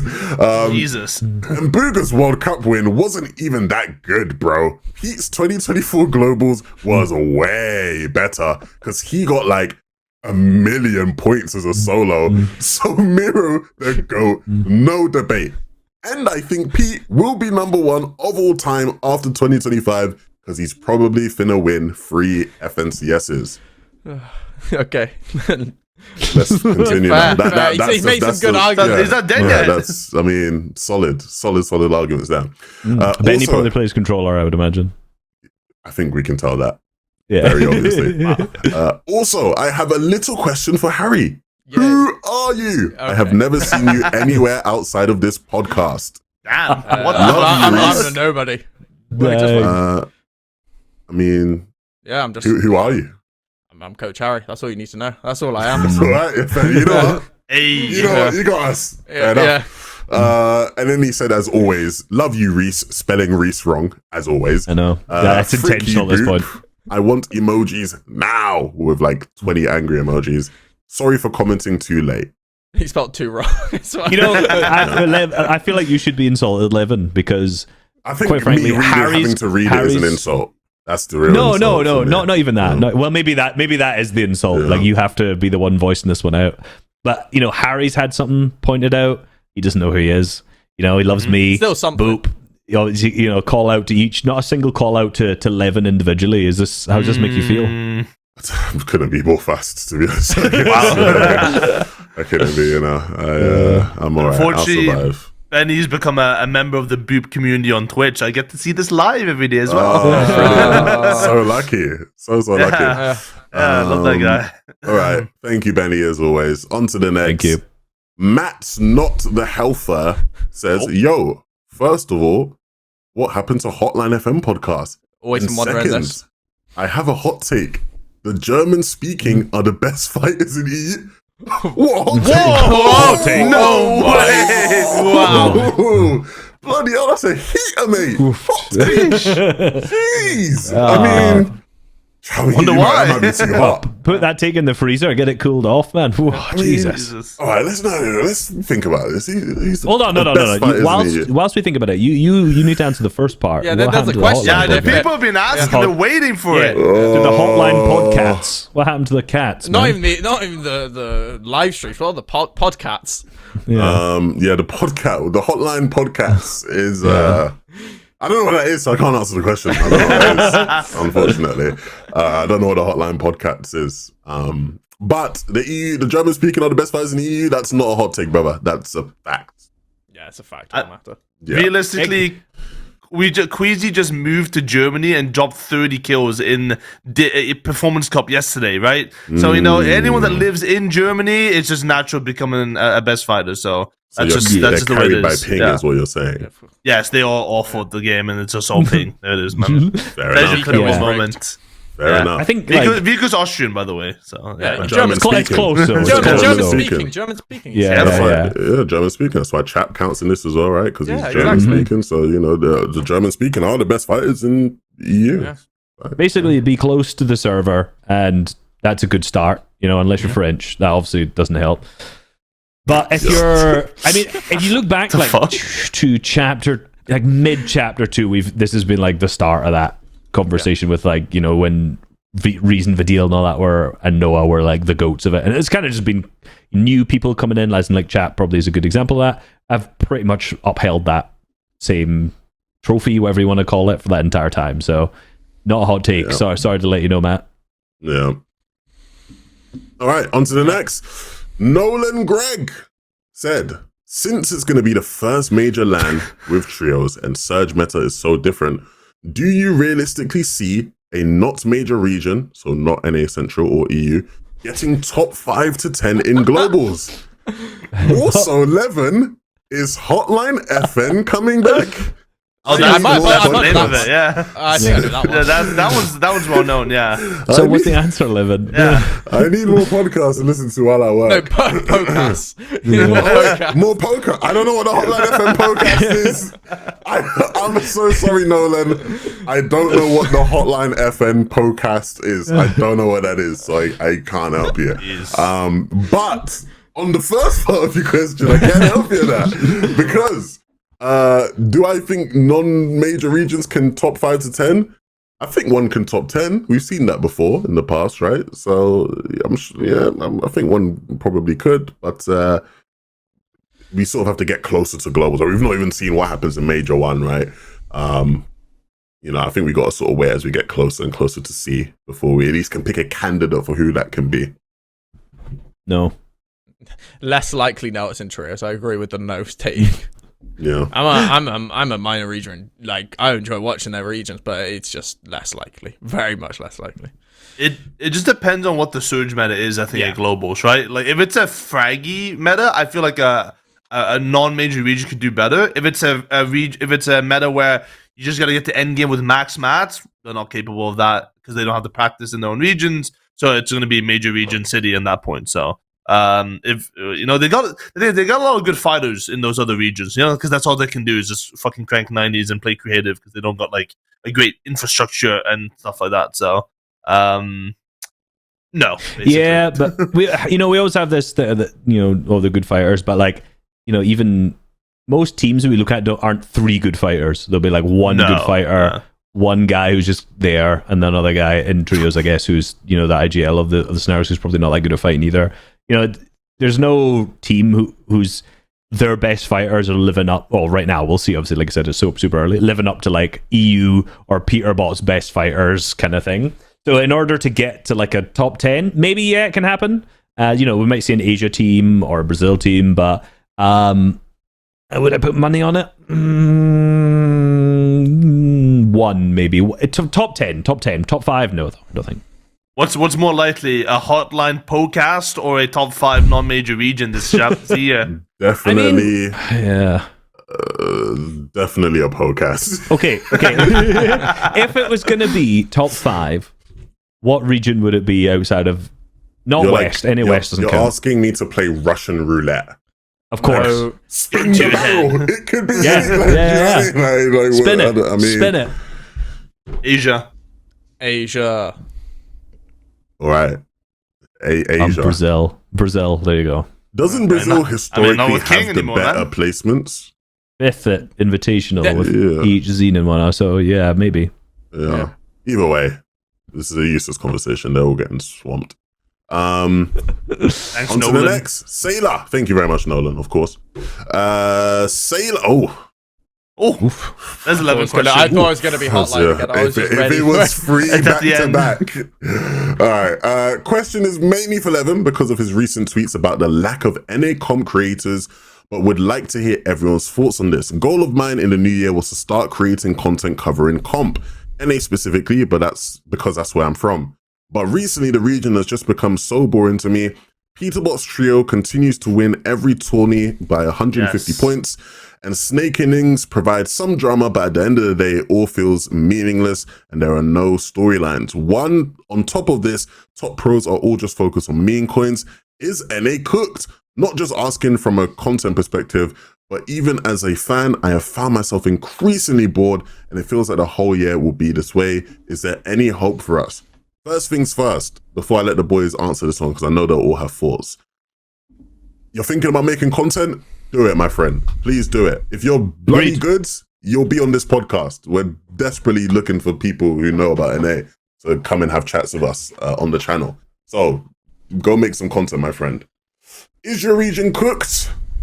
I want to let the boys answer first before I say my opinion. Yes. I'll let Boop go first because he is nodding aggressively, but yes. See, I've been having this conversation for the past 2 weeks, and everyone said, Boop, you're crazy, man. I keep saying EU is just so much more interesting this season compared to NA. It's true.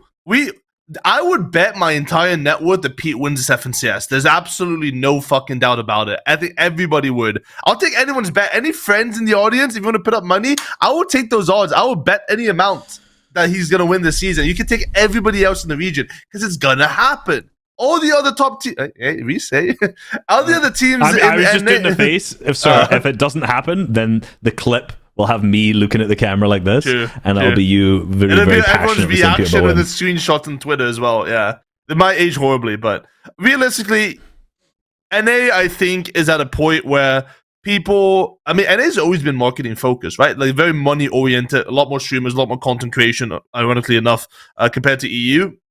You had a lot more focus on actually placements and competitive nature, stuff like that. So I think NA always goes where the money goes. And if the money's at meme coins, we already see it. I was watching Jalen's stream before, I think, Div 1 finals or something, and Kanada and Bolt were in this call. And they're like, man, I really don't want to go play finals right now. I want to just keep trading right now. oh shit, I just missed out on $10,000 because I had to play Eval Cup, bro. I'm so pissed. Like, these are the mentalities that these guys have, and as more people have it, they're just going to keep doing that, and more people are going to just keep trying to do it because they have the port for it, the money for it. So yes, I think NA is cooked. Does this leave room for new and upcoming players? Sure, maybe that makes the tier 2 scene slightly better, but they'll still never be at the same level that the top guys are that are fully focused and competitive. I think NA is very boring right now, and that's not me being biased. I think there's just no chance for anyone else to do as good as the other guys, and everyone's kind of given up, it seems like, at the top.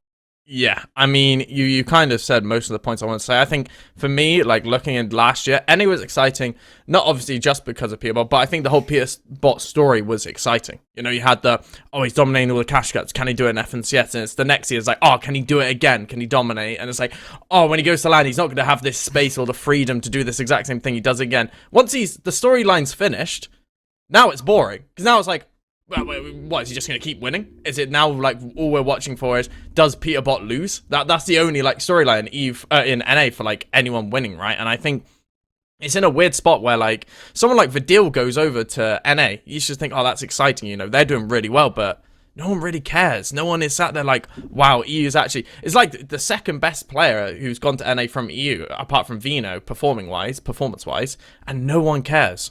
Because if you're not Peterbot, and you're not Peterbot, Cold, and Ritual, no one's going to care about you on NA. Because at the end of the day, as you said, Boop, all of the tier 1s have now realised they can't win, they can't dominate tournaments, so it's more consistent, which is insane to say, to trade in meme coins than it is to play tournaments. Because if you're not winning tournaments, you're not making a lot of money from Fortnite. So you're going to end in a weird spot where, I mean, Kanada said it yesterday on stream. He's not even, like, thinking about winning tournaments. And someone's asked, like, oh, why don't you just, like, play to win? It's like, what am I going to do? Drop 50 kills every game when Peterbot's dropping 30? Like, it's the mindset of all these tier 1 pros now that they're even bored of their own region. So how as us as fans, or even NA fans who are bigger fans, can get excited for the region? It's not possible at this moment. NA, man the fuck up. Man the fuck up, boys, here. We're seeing... I can't win. I don't want to play if I can't win. He's too good. I can't win. Just get in. Just try, bro. Like, I swear to God, like, what is this? What is this nonsense? Like, you may be a competitive player. Get in. Fucking play the game. Like, I obviously, I understand there's life-changing money to be made meme coining, which I'm sure will have some sort of regulatory... issues on it at some point. So sure, you got to get in while it's hot. But right now, like, I'm seeing a lack of motivation from every player out there on that region outside of the winning teams because I can't win. Like, go try. Like, and if you're like not competitive enough to the point where I can't win, it's like, well, okay, maybe give up and quit. It's one of the two. Try or quit. Like, all of this, we've got a bunch of players who are just still hanging about, just like, I can't win, so I'm not going to play, but I'm still going to play every single tournament, and I'm going to complain that I can't win, and I can't play, but I'm not going to quit. It's like one of the two. Commit or don't. Yeah. Okay. So, I have been watching a lot of NA this season. Probably just as much. This is probably like the first time in a long time I've watched just as much NA as EU in the season. At least up before FNTASIA starts. And it's weird because what you're all saying is like true, because it doesn't really feel like anybody can win other than Peterbot a lot of the time. You end up having like weird weeks where people like will hype someone up. So like last week of finals, right? People were hyping up Clix, Batman, Bugha, and Yomza because they had like a good week. So there was like, there's hope someone's good enough. Like what you're saying, Reese, of like, you know, someone needs to try, you know, they should try. Like the reality is they are trying. Like there's a lot of really good NA teams. Like Harry, you mentioned there, like, you know, Vidil and them doing well, but no one cares. I hear the sentiment of what you're saying, and it's true, especially when you compare it to how things were last year. But someone who's been watching them, I care a lot because they've been really fun to watch. They've been great. But the problem is that there is no team that has a composition that looks good enough to beat Peterbot. We're going to talk about a bit more when we get to like the FNTASIA recap stuff, but obviously all the NA snaking and stuff happened. I didn't like the snaking in, purely from the perspective that I thought, or at least I felt that it made all the teams too weak. Like it didn't actually make a team that was strong enough to beat Peterbot or compete with Peterbot in a 12-game finals. I felt like you had a bunch of cool teams being made, a bunch of interesting stuff happening, but just not enough to where I look at one team and go, okay, now this is the team that's going to beat them, and that's problematic. Now, is it boring? Probably. The one thing about NA that's really cool, and it's been the case about NA for a while now, is that the consistency in the games is every end game of an NA final, you're gonna see all the best teams consistently. You're always gonna have the same teams in those end games, which makes those games entertaining by virtue of just you're seeing the best players doing well, and then it's who takes on who, whereas in EU it's always harder to be a bit more consistent, right? Because of how talented the teams are, there's a bit more variance there sometimes, right? There'll be a lot of games where the team in first place isn't even in the end game and stuff like that, right? That happens a lot less right now on NA. So I don't think it's completely cooked and just boring to watch. I do think that all of this is just securing Peterbot's GOAT status. We're gonna be here at the end of Major 1, he single-handedly has just ruined Killed the a region. Yeah, he killed NA, which is good. To me, I'm hearing all these conversations people are having, and a lot of people are doing the whole thing of it. Peterbot will be the GOAT by the end of the year because of all that. You might just be the GOAT. Look at how we're talking about a whole region. Look at how we're talking about it. Do you know what I mean? It's crazy. Yeah, it's a weird situation on NA. I agree with you. It's a very weird situation, but I don't think it's completely hopeless. I just think we have to do what gets done in most sports, and even it's a very WWE thing, maybe even where it's he's the winner. He's been the champion now for a year. He's still the champion. Now it's he's turning into the bad guy, the guy we're all rooting against. And he was already sort of that last year, right? With the whole cheater bot stuff, right? But now it's just, there is fun, I think, in when are they going to finally lose? And who can do it? The only problem is just, it doesn't really feel like we have the people who are good enough to do that. Using WWE as a reference, right? We had Cody Rhodes last year. He was he can beat Roman Reigns. He's going to do it. He's the story. We don't have anyone that feels there's the story there. People are trying to attach it to Clix, Batman, Bugha, and Yomzo. I don't think those guys will be good enough. No. I like that people are trying to find that team that could do it, but I just don't think those guys will be good enough. And that's the hard thing about NA right now. Once that team arises, and I think that team will eventually arise. Once that team arises, NA will be a lot more fun to watch because people will be rooting for that team to beat Peterbot. You know what NA needs? They need a French team who's just going to contest the best team just for the fact that they know that if they leave them uncontested, they'll win the FNCS. What they need is just some random tier 2, tier 3 team to go, you know what? A team who's probably going to make grands. Go, you know what? We'll take one for the team, lads. Don't worry. I do not want Peterbot to kill the region. Canada, I'm your biggest fan. Yeah, Quanti. Can you do that favor you did before, brother? Please. Yeah, we need something like this because, you're talking about it Reese, man the fuck up. But if anyone's got a brain, they know if uncontested Peterbot in a grand finals, they're just winning. It doesn't matter unless they literally their monitor. No, I understand because from a competitive standpoint, you shouldn't believe that. But as Levin said, that's actually sorry, continue. That's not sorry. I didn't mean to. I was just gonna say, but from pure player standpoint, the way they're playing, how many kills they're dropping, everything. It's I generally think if you allow them to have the free early game that they will have, right, and they are allowed to just play uncontested at Flooded, I think they'll just do fine. I was speaking to someone about this yesterday, and I'm like, how much do you actually think they've put into Osborne practice? Realistically. Because when you're that good and you know you're going to be uncontested, do you really need to? At the end of the day, I remember when they changed to Flooded Frogs for eval, and Cold, he might have been joking, but he's like, where am I landing? What am I looting? He doesn't even know what he's aiming for, and he's going into a tournament, because they're just that good. They know if they make finals, they are uncontested, guaranteed, without a shadow of a doubt. I think one of the things I want to put out here is not, I want to clarify this for a second, right? I don't care if you don't think you can win or not as a team. And you go, man, this team's so unbeatable, why even try? It's well, second's still pretty good. Third's still pretty good as well. I'm seeing teams talking about, I'm not going to name drop, but I'm seeing teams dropping about, what's even the point in playing if I can't win? When they haven't won an FNCS in 2 years, in 2.5 years anyway. It's Peterbot is not the problem here for well, he is obviously a problem, but you're missing out the forest for the trees here kind of thing. No, I agree. I think there are some people who are like, your career has not changed from Peterbot being in the region. You are still getting the same placements you were getting before. I do agree with that, but yeah, I don't know. We just need a French. All we need is some random French team, some random tier 2 team just to contest them, and that will make NA exciting because then there'll be some drama. They've got something worse. They got French Canadian, so there's always a chance there. Realistically, it's kind of like Sebastian Vettel Red Bull. You know, if you know, you know. You know, it's dominating for so many years that it basically killed off the sport until there was a challenger. You know, so I think NA right now absolutely cooked, boring as shit. I don't care for it. I know some people do. You know, fair play. If you like it, you like it. But the storyline when there is an up and coming team that God should David versus Goliath, that'll be good. Or if Peterbot gets like a girlfriend or something, and then he's off his grind. Like those are two possibilities. Either he has that, or he gets freaky. I don't know. The question is, how long does it last? That's with every peak there is a descent, and I am curious how long the reign lasts, because I feel like that trio is good, but it also doesn't feel like I guess the entire VNA doesn't feel like they're like a big grinders anymore. I don't know.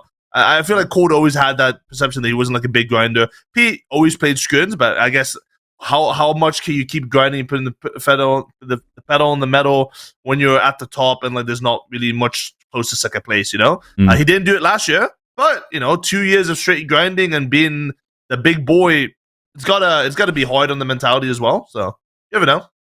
Definitely. We're going to talk about NA later. I've got a question I want to ask then, so I put it in the sheet, but we'll come back to it. All right. On to the next super chat. Thank you very much, Sailor. Please make some good content, man. Do it. If you like talking about NA, if you're interested in NA, talk about it. Make some videos about it. Clix gets dropped and ends up in a better situation. Great for him and the community, says KL. Agreed. True. Agreed. 100%. They've been doing well. They won 2 games with the performance eval last night, so they're doing really well. And Clutch in number 1. Again? Yeah. What's this Again? brokey doing? Must have taken a loan or something. Jesus. Clutch said, dropping another 5 just so Boop stopped pushing the whole jobless gimmick. Well, it didn't stop us, so... No. I mean, also at the same time, you could have just dropped more. Like, you putting in another 5 kind of reinforces the point here, brother. Yeah. That's it. Yeah, I mean, I can back up the jobless gimmick by just looking. He made a whole spreadsheet where we've got like a fancy League of Legends, like for professional, and he made the spreadsheet, the points, the draft, everything, just in his spare time. So that backs up the jobless gimmick for sure. Get a job. Mm. He's just been called more jobless just by dropping money. That's crazy. Shout out to Clutch, for the people that don't know. Yep. He is loved He in makes the community. tweets. He makes tweets. He makes the tweets for FNTASIA Podcast. All right, enough of super thanks. I will say as well, Nolan and Matt's asking about Hotline FN. For all the bit, there's a lot of comments all the time about Hotline FN. Right now, I'm focused on FNTASIA. There's so much going on. I don't have the time. I don't think Ozzy has the time. But maybe I'll ask him. Maybe I'll ask him if he's down for like a one-off episode sometime, since you all want it so A reunion tour. desperately badly. Yeah, apparently. But yeah, thank you for all the super thanks. Appreciate you dearly. So that was last week's super thanks. So thank you for all your super thanks. We appreciate you. Let's get into some of the news of this week and some of the things that have happened that since the last time we recorded. So we had a big scandal in EU and NA because a bunch of teams got removed from the group stage for stream sniping. And it's been a bit of a weird time because a lot of people don't really know what's going on. But yeah, a bunch of teams got disqualified for stream sniping, and it just felt really strange. A lot of unanswered questions. I think people have their theories, and so I'll ask you guys about your theories. But the 2 big teams in the EU, at least, were Kero, Bevies, Pablo, and Teny, Jule, and Lens. There was a couple NA ones as well, I think, that happened too. But yeah, what are the theories here, guys? What do you think has happened? Why have these guys been disqualified for stream sniping when there seemingly isn't any evidence of that happening? It doesn't feel like a big thing that that was going on. I mean, Boob, you'll talk about it a little bit more. I'll keep my opinion brief. we still just need some competitive rulings. A lot of these teams can't just get banned before a group stage, and they don't know, we don't know, no one really knows. Like, no one really knows what the reason is, and it's just one of those things for some of these teams, right? You know, obviously Bevies, Kira, and Pablo, right? They're a team who have made multiple grands before. It's not like this is their once in a lifetime opportunity, but there are teams that this could be their first heats or maybe their only heats, and they miss out on the opportunity to play. And, you know, they obviously wouldn't have got removed for no reason, but to not know the reason is always kind of a weird situation as well. So, as I said, I always believe in just having a competitive ruling to allow people to know what happened, especially higher level players. I understand for lower level players, maybe not, but when it's like this wide and no one really knows, I feel like some form of reason would be fine. So the interesting thing about this is they haven't been directly disqualified, right? Like that's not what the message what they got was. They got a warning for stream sniping. So, but in turn, that warning apparently merits a disqualification from the Division 1 tournament that they play in. And because they were disqualified from Division 1, they were disqualified from the heats afterwards. I did some investigating. I asked Epic, like, what's going on here? Obviously, not too much information is allowed to be put out there. I have my theories that it has to do something with what people have been doing a lot is Q sniping, right? A lot of people say they're already qualified in the first, 5 hours of the tournament because it's 2 days, right? In the last hour, they end up trying to Q snipe the other teams to land at them to make sure they are uncontested for the finals. I think that's what probably happened, but at the same time, these guys said that, we never did that. We never, cranked to 90 and then killed ourselves so that we can get into the next game quickly. Also, a lot of other teams in EU and NA have done that a lot. So they would also have been disqualified from tournaments if that was the case. On the other hand, it might be like some auto ban thing where they've got into the same game as the same team a lot of times. I'm not too sure. Realistically, a lot of the times when people do get banned, they don't say as much as they actually do. A lot of times people do know more than they do. They say on Twitter why they got banned. But, obviously you have to give them the benefit of the doubt here. Realistically, the big comparison I think a lot of people made, at least yesterday on my stream, was, okay, Somerset didn't get disqualified for playing with a cheater. Slightly different situation here, if Kira, Bevis, and Pablo qualified and they stream sniped in the play-in stages, that means the tournament that they played makes them exempt from heats because they definitely don't deserve that placement in that play-in stages, whereas Somerset made heats with a different team, so it's slightly different. But she did make it from Div 2 to Div 1 with a cheater, technically. So maybe that, maybe she deserves a disqualification there. I'm not too sure. If it was a bigger team, I think we would hear more commotion about this. But unfortunately, that's not the way it works in Fortnite. Unfortunately, it's not going to happen anymore. So this is why I agree with Harry. Like these are the types of things where you need competitive rulings, right? Harry's not here to defend himself, but on last week's ep, I said the King situation. I don't even know if that bit of the pod was in. Was that bit of the pod in where I talked about that? No, I want to say no. Been in. I don't know what was in and what wasn't because the whole episode was fucked. But the King situation last week didn't need a competitive ruling because it wasn't inherently linked with it was a bigger Fortnite issue. Stuff like this needs competitive rulings. If a bunch of high profile players, because regardless of the fact that these guys aren't necessarily the biggest names, these are high profile players and teams because they're qualifying for the events. Right?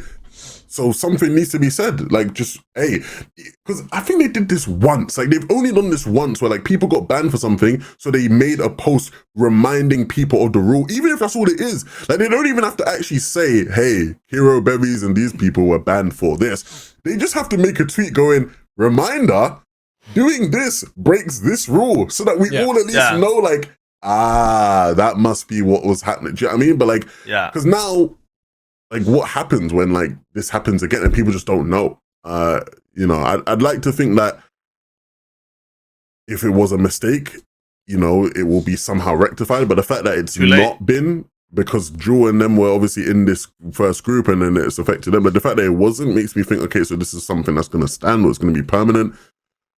Yeah, I don't know. It's a really weird situation. I really wish we knew more about what was happening here. As a warning to other players as well. Yeah, exactly. More importantly, as a warning to other players, if anything, right? Because then, if we just don't know and these things keep happening, it just causes more and more confusion. More unban news. King was well, he wasn't banned. So Yeah. I Hold can't on. say he was I've banned. caught you there because we talked the whole last time. Well, about no, he you. wasn't. But he wasn't Yeah, banned, yeah, right? I know. So the terminology, his account was made reactive.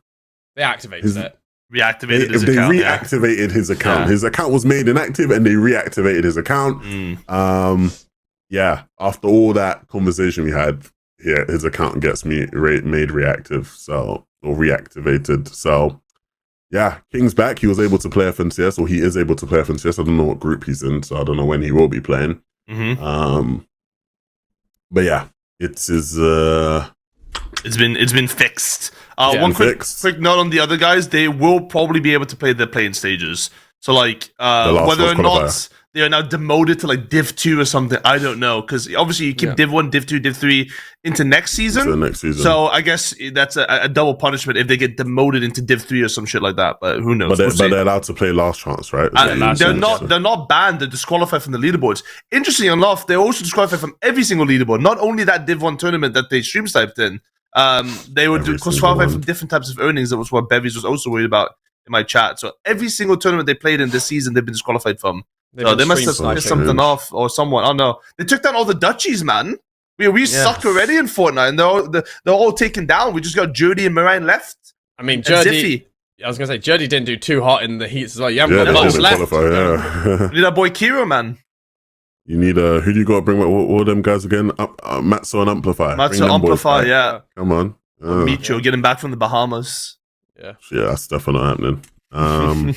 Yeah, I guess that was mostly it news-wise. If there was anything news-wise that we missed, let us know. We need to make like a FNTASIA Discord or like a Twitter com so that I can just get all the news topics from there, because most of you nerds are following com non-stop. You guys know what's going on. I need more place for people to roast my haircuts and my facial hair. So let's get the Discord going. Let's get the we'll have a Coach Harry Discord face cam thingy channel where they make fun of his beards. Yeah. Or his lack of beard. No more baby faces. No more, yeah. Baby faces man. back. If you want a Discord or a Twitter community or both, let us know in the comments of this pod and we'll get it sorted. All right. Before we wrap up the pod, I think it's important to talk about what we have coming up this weekend. The rest of the heats. We have Group 2 and Group 3 on EU NNA will be played. We're going to take a brief look at the groups and give some of our thoughts on what we think is going to happen, what looks interesting, the most interesting groups on both regions, and sort of go from there. So I guess we'll start off with Group 2 over on EU. Yes, we have the EU map for Group 2. Obviously, for you audio listeners, this isn't as fun because you can't see the map, but we'll talk you through the teams we're thinking about and talking about. What catches your eye about Group 2 straight away, Harry? Queasy's finally uncontested. That is it. Like, after all these weeks of being contested, and I think when the heats were being made, people thought he had been sniped into the heat with Skyjump and the French boys, but finally Queasy being uncontested, we can see what he does at Seaport. I mean, it's a weird heat because even though it is a weak heat, like, especially, I think the lower level of this heat is lower. I think the bottom of this, the floor of this group is lower. I still think there's a lot of solid teams in this group, right? I mean, I'll just list off a few. You've got Akira, Podicide, X-Weez, uncontested at Lost Lake. You've got Nathan CZB and Eclipse, uncontested at Twinkle. You've got Noah, Janice, and Chap, uncontested at Mass Meadows. You've got Pink, Nebs, and Chino, uncontested at Demon's Dojo. You've got the Polish boys, Demus, Pix, and Dam, who won one of the weekly finals, contested at Pump Power, which, that could be very interesting to watch because if they're uncontested at Pump Power, who knows how well they could do. Being contested, we don't really know how good they are, and going off history, how a lot of the Polish teams do off spawn, it's never really their strength. Playing the consistency usually is, so it'll be interesting to see how they do. And yeah, it's an interesting heat because I feel like for predictions, it seems quite easy because like the top 10 seems quite set with like the 10 best teams are just actually quite good, and then the rest it's a little bit here or there, neither here or there. Demis has been pretty good off spawn. They were contesting one of the Division 1 finals, I think, against Dexy, Firen, and... They were, yes, they were. Forgot them, and then they 5-1 stomped them, and they got like third or something in that final. So, shout out to Demis, by the way. Back-to-back solo cash cup winner if cheaters get banned. So, fucking goat that guy is. Insane. Yeah, I think this would be the ultimate test for Queasy. You know, 0-ping Queasy, 0-ping Mustache in a filler lobby. If they ain't winning game number 1, man, people gonna start talking. I'm joking, of course, but like, yeah, Queasy's very easily gonna win a game in this lobby. I'll be surprised if they didn't win a game, considering their playstyle. Teams notably, obviously, I think Pix and Dem is gonna go through easily.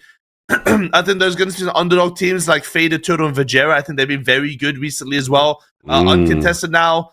Seems like a similar type of team to that of Shark. They got a team to the left at Canyon that I think they're just going to double key and play aggressive on.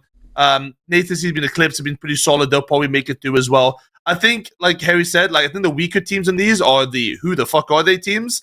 But there's some pretty solid tier 2s in this lobby. Yeah, there's 1 or 2 teams I will not mention where, as someone who has covered EU for 6 years, I look at it and I go, maybe I'm just a casual because I don't know who the fuck you are. Yeah. Now I'm curious who you're talking about. we'll not go into that. One team I will be rooting for, no matter what, Foxy Floodgate. Ooh, Alba the GOAT. Alba has qualified for Group 2. And if you don't know who Alba is, she is one of the few ladies in the competitive space in EU who many of the top pros give her all the flowers in the world and acknowledge her as like a really, really good player. And she has the potential now to be the first girl to make it to the FNTS finals. This female grand finalist, yeah. She's uncontested as well, So uncontested at Foxy Floodgate. We just saw Tayson and them do it in Group 1. So the game plan is there. The strategy is laid out there. So yeah, I'd love to see Alba qualify. That'd be an amazing story. Yeah. And yeah, you guys basically touched on everything. I think the cool thing, obviously, is that like, I guess when you're looking at the bigger implications on some of the big names and storylines, obviously Akira being uncon, you'd expect them to qual, which obviously hurts Cammy and Seti. Yeah. And then obviously, you know, Pink Nebs now, obviously Hydro just qualled in Group 1, so now they sort of know that going into Grands they're going to be cons, which I guess is, you know, will be interesting to see how that sort of goes for them.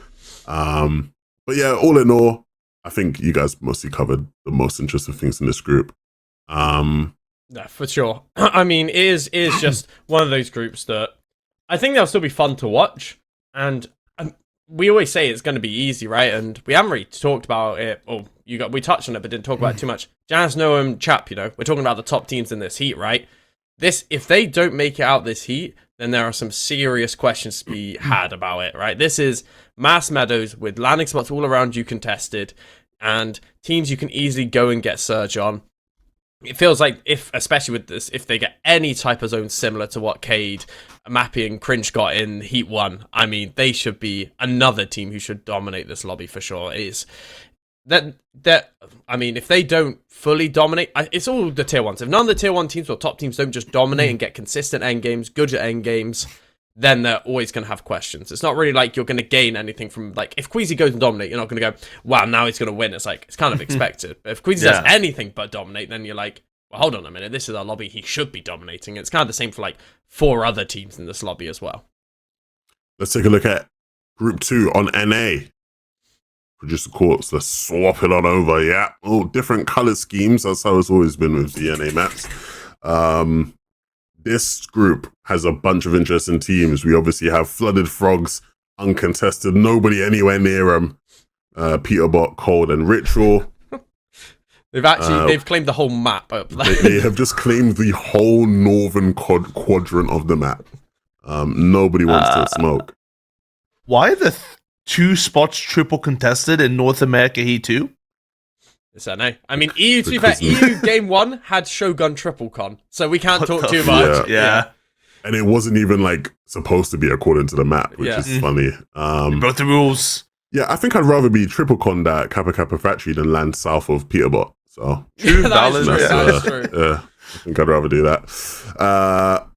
Well, obviously, yeah, I guess we'll do the same thing we just did there, right? Some of the big name teams in this group you're expecting to do well. Obviously, you have Peterbot, Bugha, Aviv, and Frets over at Seaport. It's weird because at first they sort of like were looking pretty all right, and then more and more as the meme coins started to rake in more money, things started to not look as good for them. We have Vidil, Cooper, and Sphinx at Mars Meadows, who have looked like the second best team in NA over the past sort of month. Rise, Muzz, and Yapko at Shattered Span uncontested as well, who look really impressive if you watch their games. Yapko's been in incredible form. Rise is feeling confident. I know that from speaking to him. So they should be a team that you'd expect to do really, really well in this.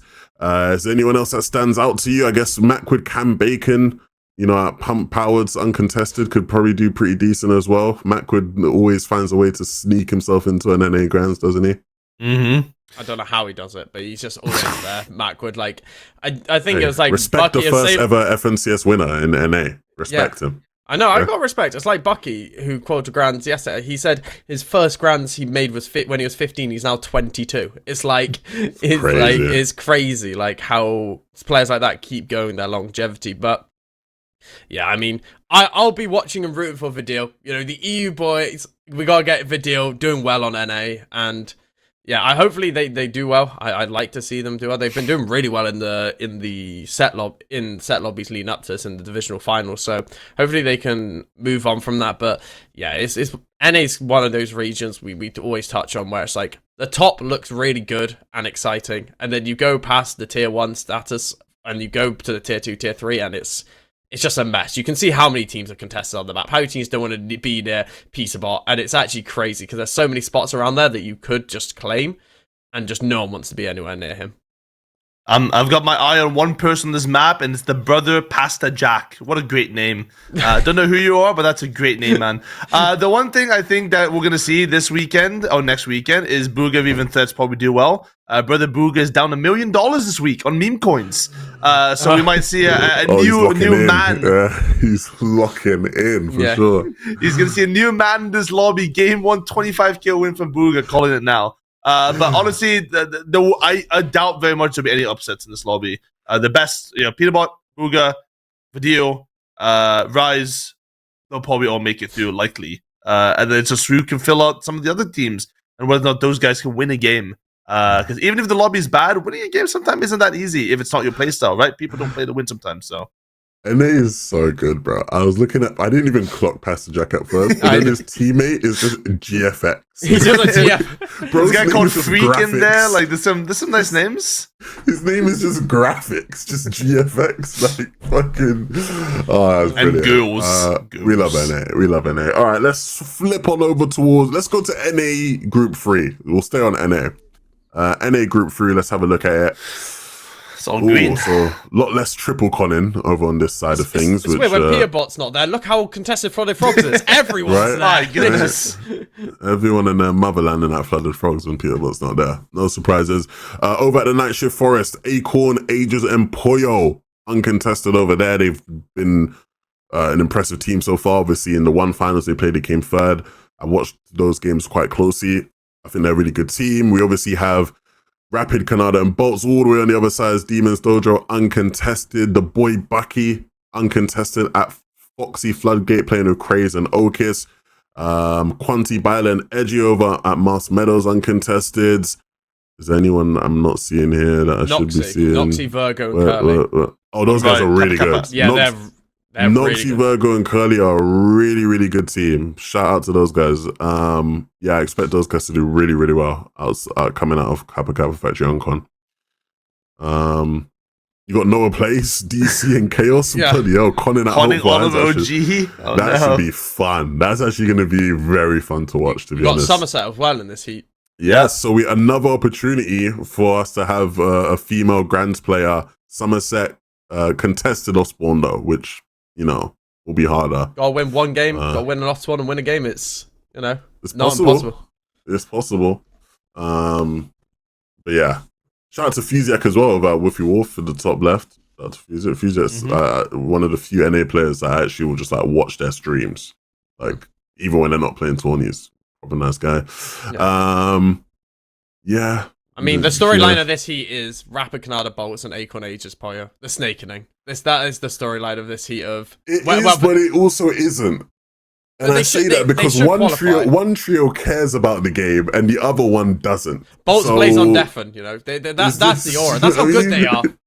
Like, Fortnite's a it's- language. You don't need to speak it. You can just, if you're such a good team, you don't need to communicate. You know what you're doing already. That's true. No, it's true.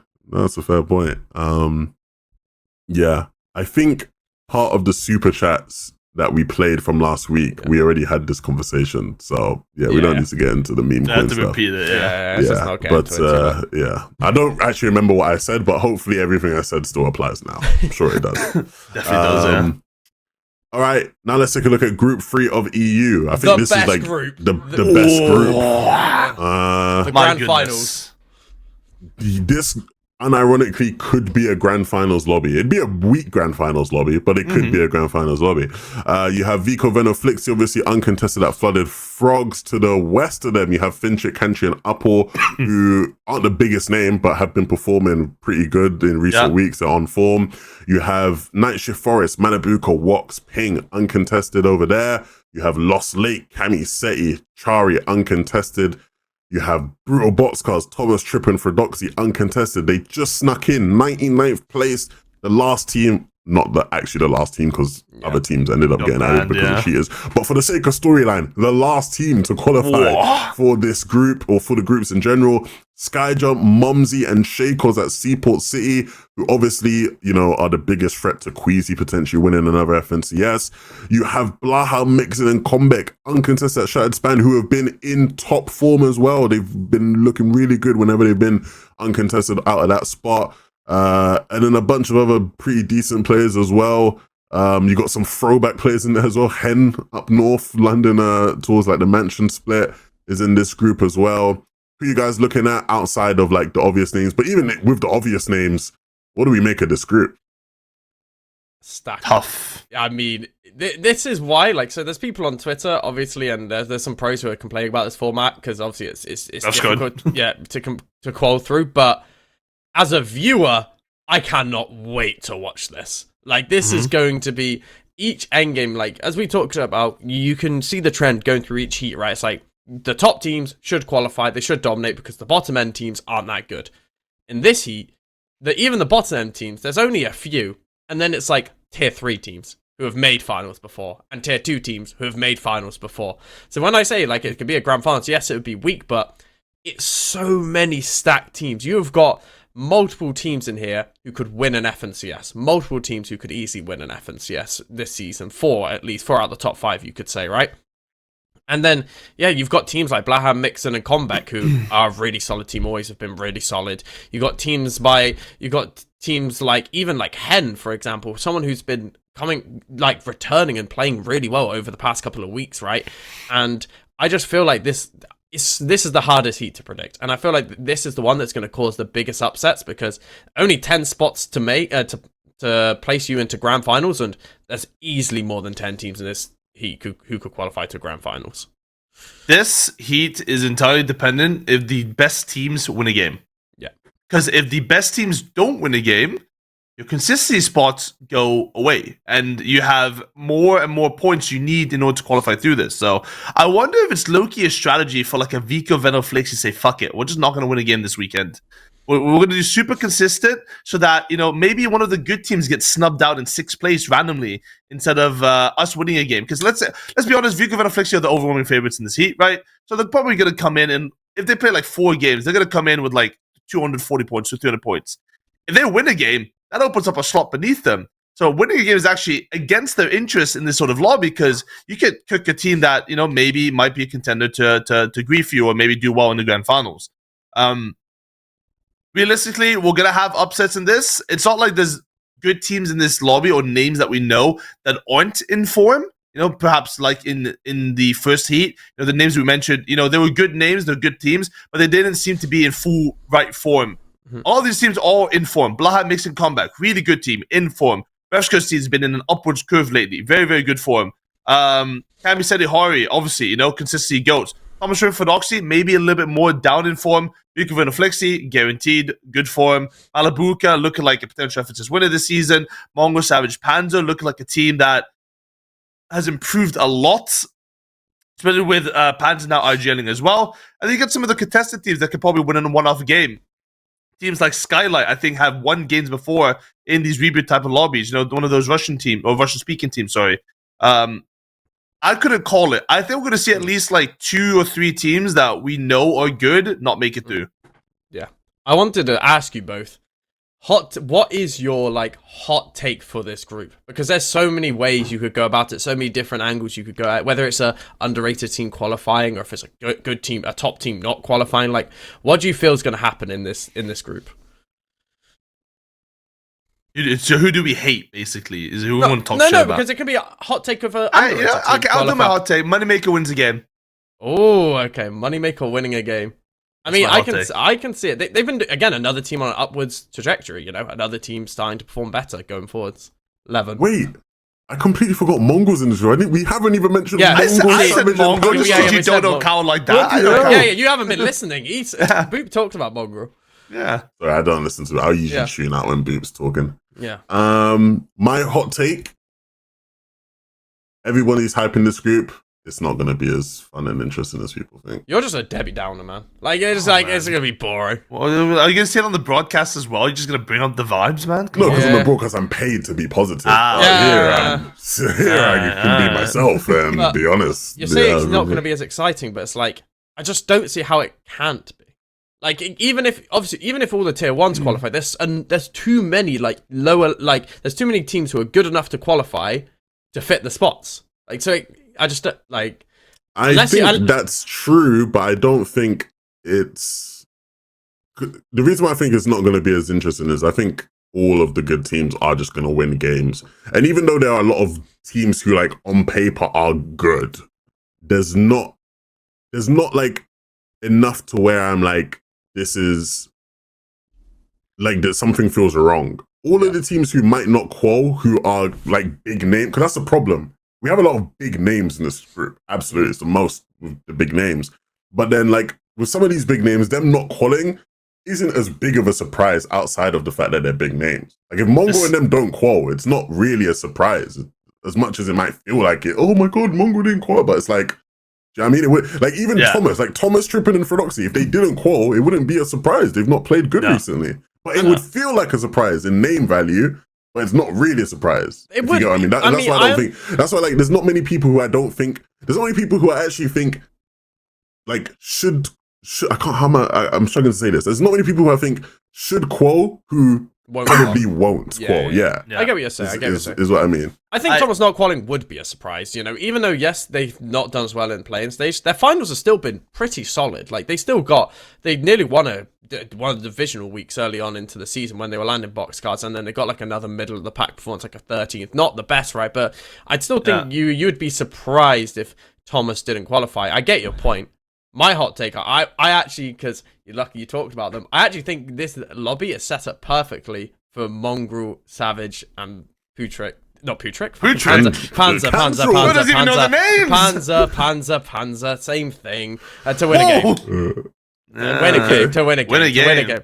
Because, like, if you look at the map, right, it's like triple. Obviously, I doubt it's going to be triple contested Canyon Crossing. I really doubt that, right? That's not really something you're going to expect. It's not realistic. But what I do think it'll probably be contested. I don't think both of these teams are going to have new spots to land at, and Warriors Watch contested, and the hill further to the right of them. There's so much surge they can get within the early game, right? And maybe I'm wrong in thinking this. I'm glad they're back at Bird. I think it's a better spot than them. They played better there. I think, yes, they're on an upward trajectory, but I think they played better at the start of the season when they were landing Bird. I know they left because of the no metal, and half the metals come back, right? It's not really all the metal, but half the metals come back. But it's just a better spot for them, and they played well from there. And I feel like this is, even though it's a very, very stacked heat, I feel like it's better that it's a stacked heat because they're not contested. When was the last time we saw them not contested in the finals lobby, right? It's been so long ago. Long time.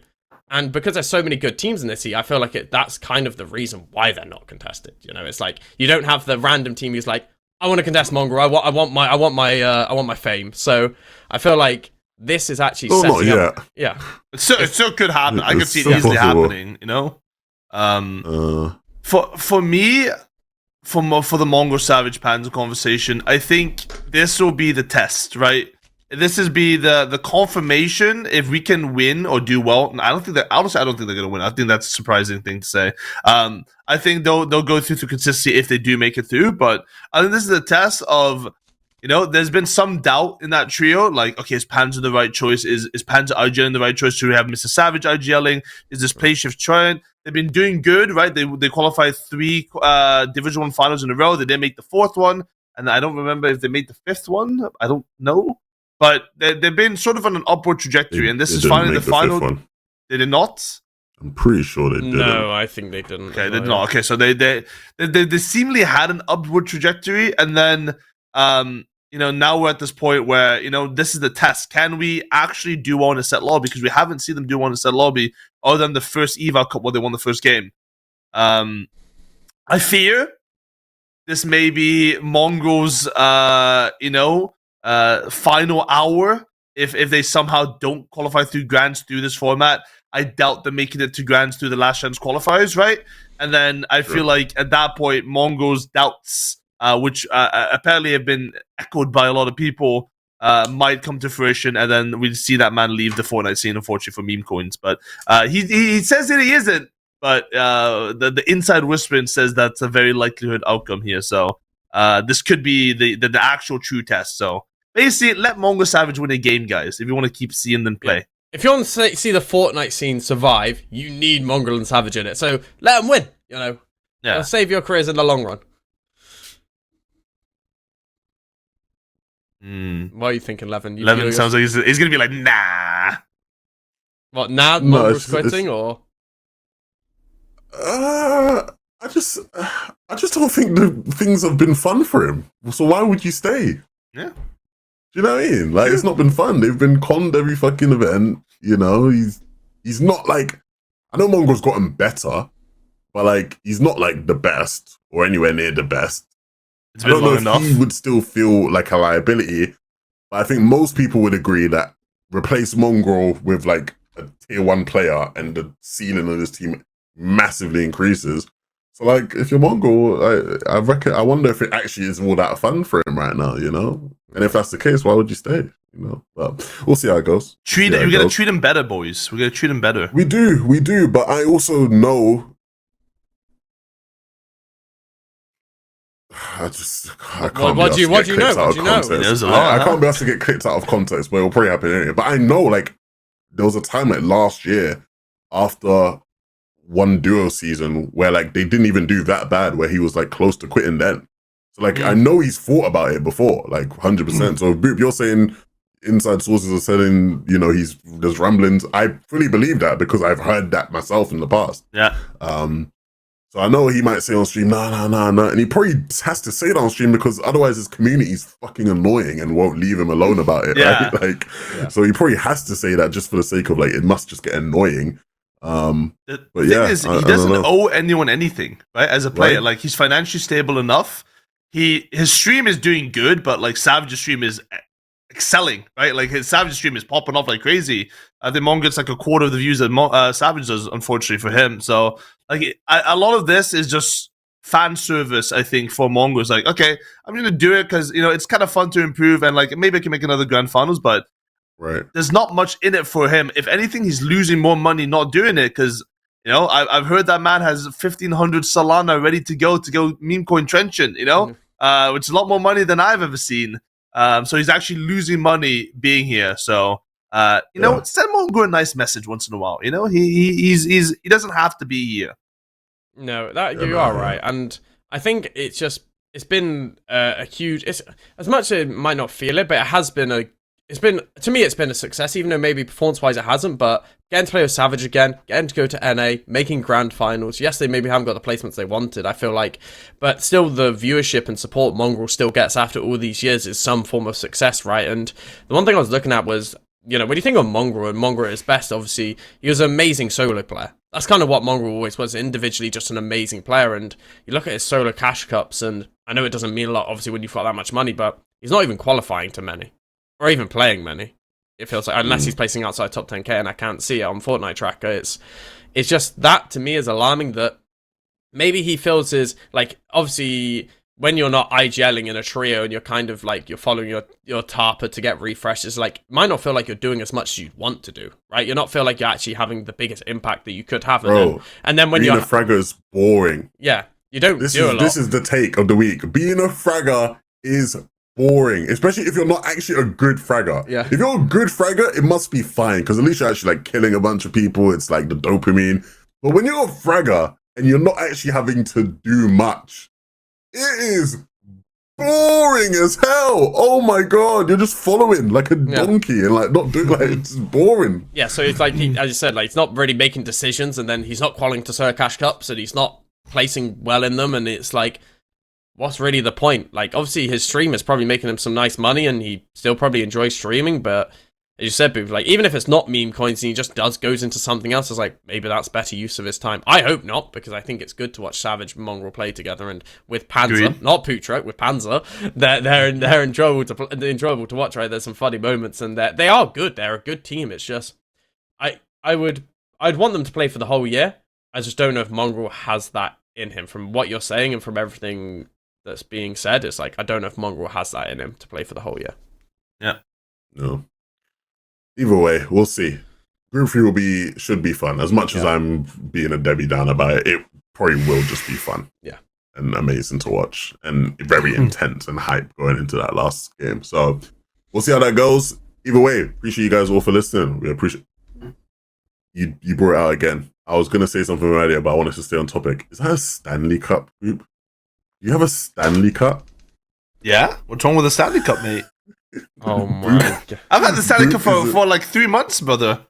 Boop is a TikTok baddie. You're like them like TikTok Baddie, yes. who... I'm not on TikTok, but I do watch TikTok. And second of all, first of all, hold on. This thing, hella efficient. Look how big it is. Look how large You it don't is. need that. Like, you get a normal water bottle. Look at your puny little water bottle. How many liters? How many liters? What's the size? I don't fucking know because I don't care about size. I don't. I just drink from it. You're the one who said it was big. You said it was big. You know what? You know what? Close your water bottle. Close your water bottle. Close it. Close it. Yeah, and now open it to drink. Yeah. So much effort. What do you mean? That's a push of a button. I'm not a push of one button, and then bang. That's it. Yeah. How much did it cost you? How much did it cost you? For the audio £50. he picked up a water bottle and drank €50. You're drinking some water. It doesn't make it taste better. Oh, wow. Yeah, but like it's efficient. Oh, so you don't spill on your desk. If you're gaming, you can game like this. That's probably not an image I want on the internet, but like, it's great. It's great. You're ruining our future Stanley sponsorship, mate. And for all of the listeners of the podcast, we appreciate you all for listening. Be sure to, we'll be back next week. Thank you. Wow. Great pod. Brilliant. Peace out. Bye.